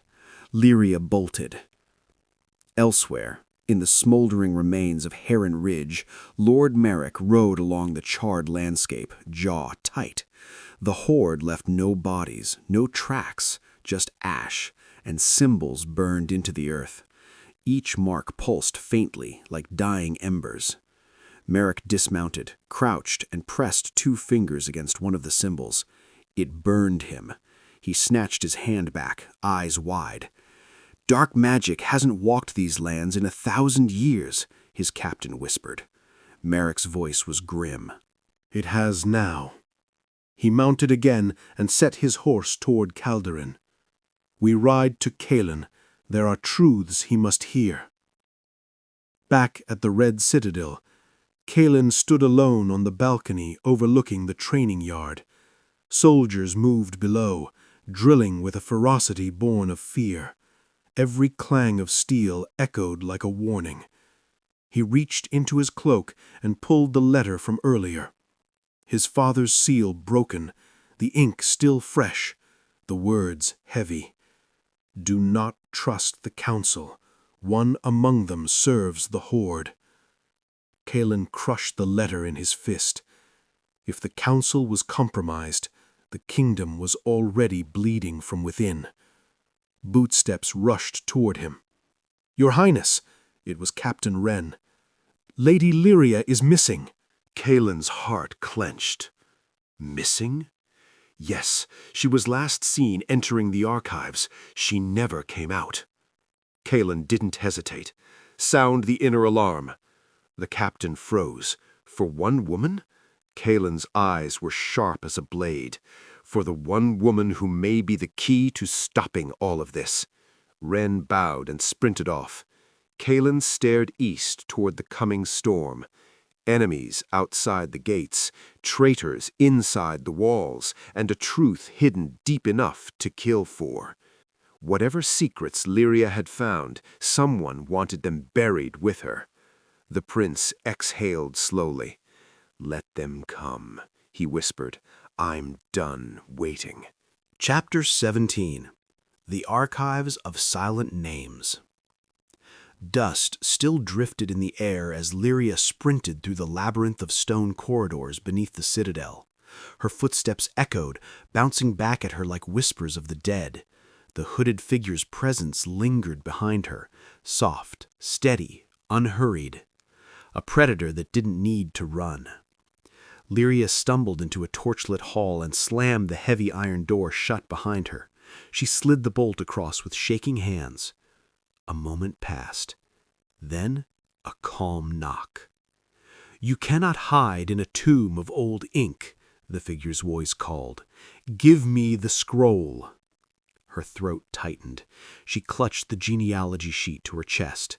The names, the connections, the erased lines, everything pointed to a truth she didn't yet understand. But she knew one thing. Someone powerful didn't want it known. Lyria backed away from the door as the knocking stopped. Too suddenly. Above, in the council chamber, Prince Kaelin stormed through the tall double doors, his boots striking the polished marble like war drums. Council members rose at once, startled. "Your Highness," Lord Speaker Varen asked cautiously. Kaelin didn't answer. His eyes swept the room, scanning faces, calculating, measuring, doubting. "We have a traitor among us," Kaelin announced. The chamber froze. Whispers exploded. "A traitor? Impossible. What proof?" Kaelin slammed a hand on the table. "The Horde marches on Calderon. Our defenses were exposed only last week's strategy council. Someone here told them where to strike." Lord Varen swallowed. "That is a grave accusation, Prince." "Grave times demand grave truth," Kaelin cut in. His voice was ice. "And until the traitor is found, none of you leave this room." Gasps erupted. Kaelin wasn't bluffing. Wren's men shut the chamber doors behind him. But Kaelin's mind wasn't on the council. Every thought burned around one name. Lyria. She was down there somewhere, alone, and whoever she found in those scrolls, whatever she uncovered, tied directly to the council's corruption. And if they knew, they would kill her to keep it quiet. Meanwhile, deep below the citadel, Lyria climbed a spiral stairwell leading toward a dark alcove. But halfway up, she stopped. A cold realization hit her. The torches here weren't lit earlier. Someone else was in these halls. She crept forward, every breath trembling. The stairwell opened into a narrow corridor lined with sealed stone doors. Each door carried a carved title. Lineage of the Northern Houses, Royal Records of Valor, Forbidden Genealogies. She hesitated before the last one. The door was already open. Inside lay a single long table, scrolls arranged like bones. Lyria entered cautiously and froze. A figure was slumped over the table. Dead. Throat cut clean. Council robes. Her stomach twisted. She wasn't the first to find the truth, just the first still breathing. Footsteps sounded behind her. Lyria spun, only to see the hooded figure blocking the exit. "This can end gently," they said softly. "Give me the scroll." Lyria tightened her grip. "You killed him." He uncovered what should remain buried. "And what is that?" she demanded. The figure lifted their chin, revealing a faint gleam beneath the hood, a sigil etched into their mask, a serpent devouring its tail. The mark of the Veiled Order, a group whispered about in legends, makers of kings, destroyers of bloodlines. That child, the figure said calmly, must never be known. What child? The one whose birth binds two kingdoms and will tear them apart if revealed. Lyria's heart pounded. The bastard! The hidden heir! But whose? She didn't get the chance to ask. The figure lunged. At the same moment, in the council chamber, a messenger burst through the doors before guards could stop him. "Prince Cailan!" Cailan turned sharply. "It's Lady Lyria," the messenger said breathlessly. "She's in the Forbidden Archives, and someone else is down there with her." Cailan didn't hesitate. "Ren, with me!" He sprinted out of the chamber. For the first time, panic broke through the prince's calm. Back in the archives, the hooded figure's blade scraped stone as Lyria dodged, lungs burning. She stumbled behind a shelf of ancient scrolls, grabbing the first thing her hands found, an iron candle holder. The figure advanced silently. "You don't understand the ruin this truth brings," they said, voice unwavering. "I spare your kingdom by ending you." Lyria's grip tightened. Then she made a choice. Not brave, not smart, just necessary. She stepped from behind the shelf and swung the iron hard. It connected. The figure staggered, mask cracking. Lyria bolted for the corridor, scroll in hand, but the figure grabbed her cloak, yanking her back. She fell. A blade rose, and then a roar echoed down the hall. "Lyria!" Cailan's voice. The hooded figure turned and vanished into the shadows, just melted into the dark as if swallowed. Lyria lay trembling, clutching the scroll. Cailan reached her seconds later, dropping to his knees. "You're hurt." "I'm fine," she whispered, voice shaking. "But Cailan, this scroll, it changes everything." He held her close, relief washing through him. "What did you find?" Her eyes lifted to his. "A name, Cailan, to your throne than you." Cailan froze. The torches flickered. And suddenly, the kingdom's greatest war wasn't the one marching toward them. It was the one rising from within. Chapter 18. The Name That Shouldn't Exist. Cailan held Lyria's shoulders as if anchoring her to the world. His voice dropped to a whisper. "Say it. Whose name is on that scroll?" Lyria hesitated, not because she feared him, but because she feared what the truth would turn him into. She unrolled the scroll with trembling hands. The candlelight illuminated faded ink, patched corrections, erased branches on once proud family lines. Then Cailan saw it. A name written in fresher ink, added later, hidden inside a servant's lineage. Aaron Velcrest. Below it, in coded script, born of Queen Mariana, conceived before her oath to King Roderick, father unknown, record destroyed. Cailan's breath vanished. A bastard brother, a hidden heir, someone with royal blood older than his own. "That's impossible," he whispered. "It's documented," Lyria whispered back. "Someone tried to erase it, but not well enough." Cailan's jaw clenched until his teeth shook. Mariana, his mother, always gentle, always diplomatic, always private. Had she carried a child in secret? Why hide him? To protect him, or to protect the throne? Cailan stepped back from the scroll like it was poison. "Where is he now?" Lyria looked up. "That's the part I don't think the Order wanted you to see." Her fingers traced the last line at the bottom. "Placed among the Stormhaven Orphan Guard, age 7, Last sighting, escaped during the plague year. Fate unknown. Kalen sank onto a stone step. The world felt suddenly narrow. Somewhere out there, a man might exist, one whose blood made Kalen the usurper, not the rightful heir. If the wrong people discovered this, civil war wouldn't just be a possibility, it would be a promise. Meanwhile, aboard a Stormhaven ship crossing the Darkwater Sea, Captain Drath's boots thudded on the deck as he approached the chained prisoner kneeling by the mast. Salt spray whipped the man's face, but he did not bow. His eyes were cold blue, sharpened by a lifetime of survival. "You hear the news, boy?" Drath sneered. "Calderion's prince is rattled. Seems there's talk of a lost heir." The prisoner didn't react. Drath crouched, gripping his jaw. "You ever wonder about your parents, Aaron? Ever wonder why the Order pays to keep tabs on you?" Aaron's eyes finally flicked up, a calm, dangerous spark. "You talk too much," he said quietly. Drath laughed. "And you," he jerked the prisoner's chain, "don't talk enough." He stood and called to the crew. "Bring him below. We deliver him to the Veiled Order at dawn."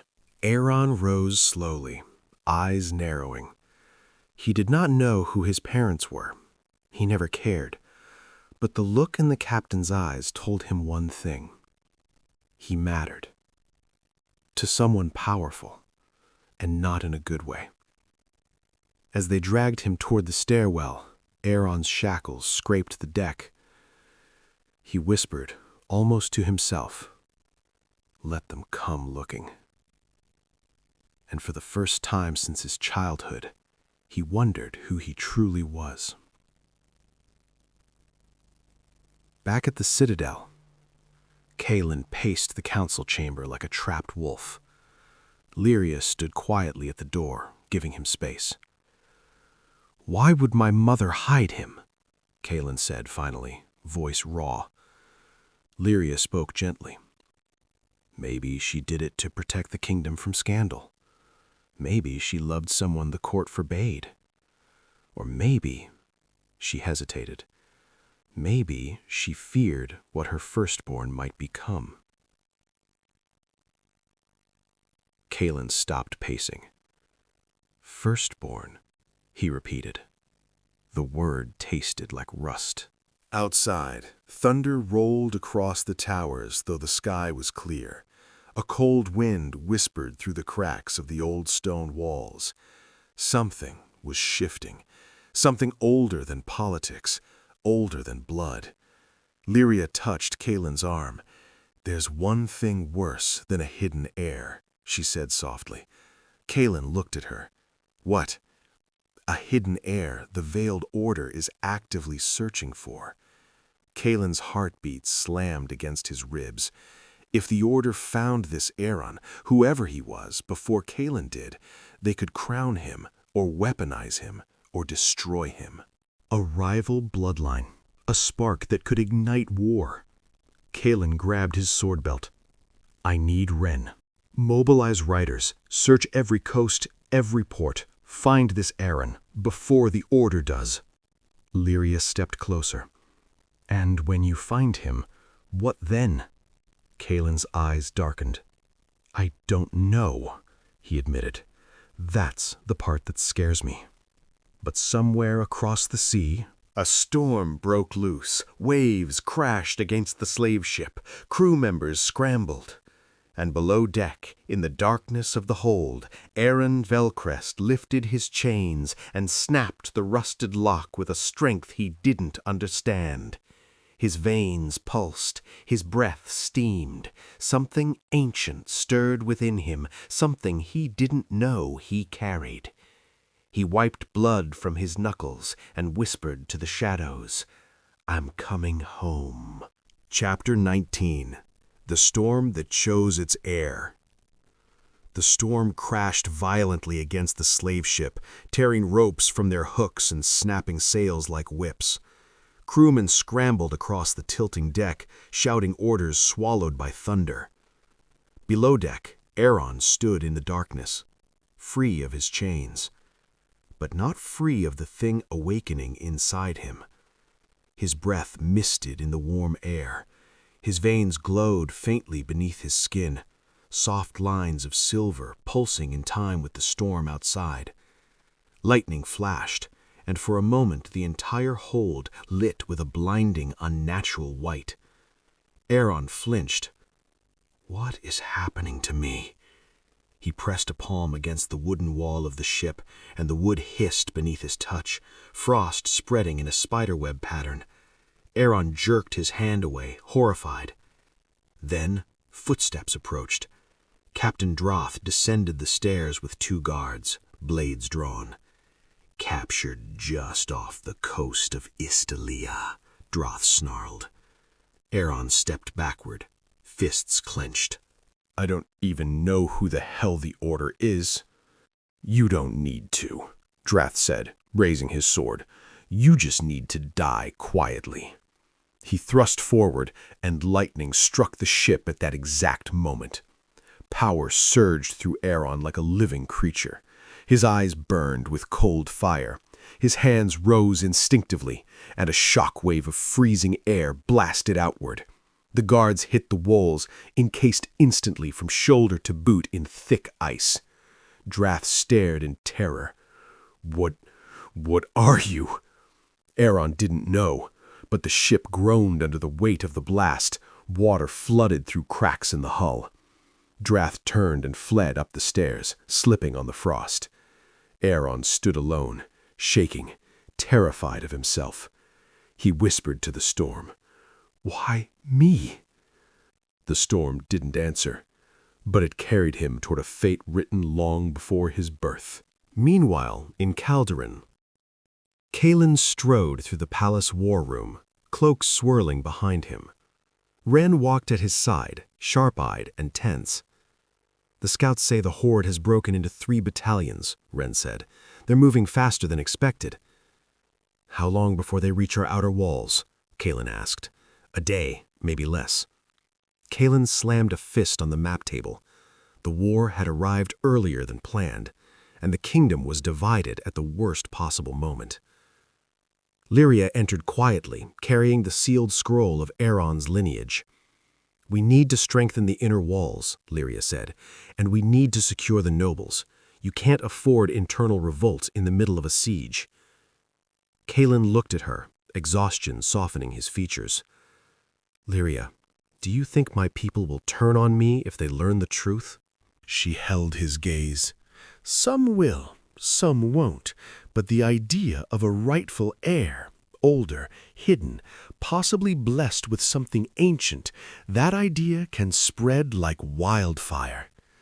Kalen exhaled slowly. Then I must find him first. Not to kill him, Lyria said carefully. Kalen didn't answer. That scared her more than any war. In the capital streets, rumors spread faster than soldiers. Whispers of a lost prince. Whispers of the veiled order searching. Whispers of Queen Mariana's secret. Old women muttered prayers. Young men swore loyalty to Kalen, or to the unknown heir if he existed. And in the shadows of the taverns, robed watchers of the veiled order passed messages in coded language. One phrase repeated, "Secure the heir, or silence him." Back on the storm-torn sea, the ship was splitting. Aaron climbed onto the deck as waves swallowed the vessel. Rain hammered him, lightning splitting the sky. Droth tried to lower a lifeboat, hands slipping. When he saw Aaron emerge, something inside the captain snapped. "You're cursed," Droth shouted. "No wonder the Order hunts you." A wave smashed into the deck, washing half the crew into the dark. Aaron staggered, gripping the mast. "I didn't ask for this," he called over the wind. "Doesn't matter," Drath roared. "Your bloodline is a threat to every throne in this world." He charged with a cutlass. Aaron raised his hands, instinct, not intent. The air crackled. Drath froze mid-step, overcome with terror. A pillar of lightning struck Aaron directly, and instead of killing him, the lightning splintered into a ring around him, forming a crown of cold flame for a heartbeat. Drath fell to his knees. "No, no, God's above, he's the—" The ship lurched violently, cutting him off. Aaron was thrown into the sea. Drath screamed as the ship finally snapped apart. Thunder swallowed every sound. Then silence. Aaron sank, deeper, deeper, until the cold power inside his blood ignited, pulling him upward. He gasped as he broke the surface. Ahead, through the rain, he saw lights on the horizon. A city, a kingdom, Calderon, home. Meanwhile, in the palace, Lyria stood alone in the high tower, staring at the storm. She felt something, a pull, a shift in the air, like the world had made a decision she wasn't allowed to understand. A knock sounded behind her. Kaelin's voice drifted in. "Lyria, the war is coming at dawn." She turned toward him slowly. "Yes, and something else is coming with it." Kaelin frowned. "What do you mean?" She didn't know how to explain it, just that something had woken, something old, something royal, something powerful enough to change the fate of kingdoms. She stepped forward, eyes distant. "Kaelin, I think the storm chose its heir." Chapter 20. The banners of the twin kingdoms snapped in the northern wind as the armies gathered before the shattered gates of High Winter. What was once a proud fortress now crouched like a wounded beast, smoke rising from its broken towers. Lord Malon stood at the front of the coalition host, his armor darkened by days of travel and battle. At his side rode Lady Cerys, her expression calm but unreadable, as if she alone knew how fragile this alliance truly was. Behind them, soldiers whispered nervously. They had seen the unnatural flames that crawled across the battlements the night before, blue fire that burned without heat but left stones sagging like wax. Whatever ancient presence stirred in High Winter was awake now, its touch visible across the ruined walls. "Open your eyes," Cerys murmured to Malon without turning her head. "The darkness inside will not wait for your approval to act." Malon gripped his reins. "Then we finish this today." Not far behind them, Alaric waited with the remnants of the king's guard. Their armor was scorched, their numbers thinned, but their loyalty had not cracked. Alaric's gaze fixed on the gate. Somewhere inside those walls his brother lived, or the thing wearing his brother's skin did. He no longer trusted which. The war horn sounded, low and mournful. The coalition pressed forward. Meanwhile, inside the heart of High Winter, Queen Illyra moved through the dim corridors with quiet purpose. Her gown was torn, her crown gone, her hair matted with ash, yet she carried herself like a woman unbroken. She held a blade given to her in secret by a dying guard, and her footsteps made no sound. She knew these halls better than anyone alive. She also knew that something walked them alongside her, something older than the kingdom, older than any throne. The closer she crept toward the inner sanctum, the colder the air became, as though the castle itself exhaled frost. Outside, the final assault began. Arrows streaked the sky, battering rams smashed at the warped gate. The defenders were few, scattered, demoralized, but they were not the true danger. As the gate split apart, a wave of shimmering shadow poured outward, taking no recognizable shape, moving like smoke and water fused together. Soldiers screamed, some dropped their weapons and ran, others froze in terror. Melon raised his sword, shouting orders, but even he felt the air twisting around him as if unseen hands brushed his throat. Saris stepped ahead, eyes glowing faintly, her voice steady. "This is not battle," she said. "This is awakening." Her power flared like a sudden spark, holding the shadow at bay long enough for the coalition to force their way inside. But the castle was changing, walls breathing, floors shifting, torches flickering in unnatural colors. The stronghold had become a living thing, ruled by a mind that did not welcome them. Meanwhile, Elira reached the sanctum.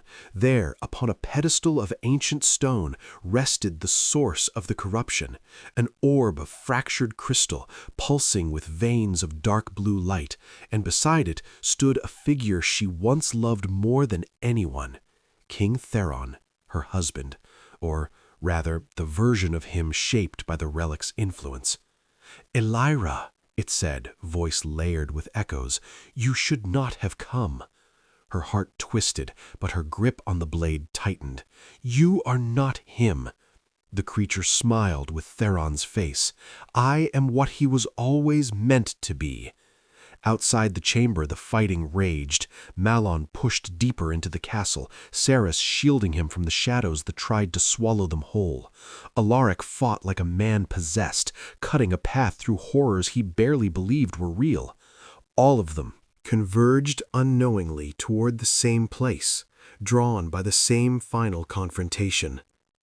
Inside the sanctum, Elira stepped forward. "You took my husband," she whispered. "I will not let you take my kingdom."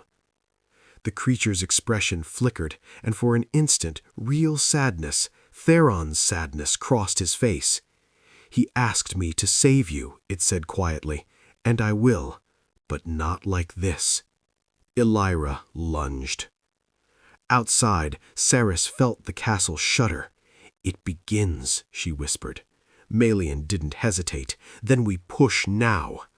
The coalition surged forward, each step echoing the tremor spreading through the fortress. The walls groaned, the shadows recoiled, and somewhere deep inside, a scream of rage and fear reverberated like a storm breaking loose. The end of the battle and the fate of the kingdom waited just beyond the next door, and none of them knew who would emerge alive.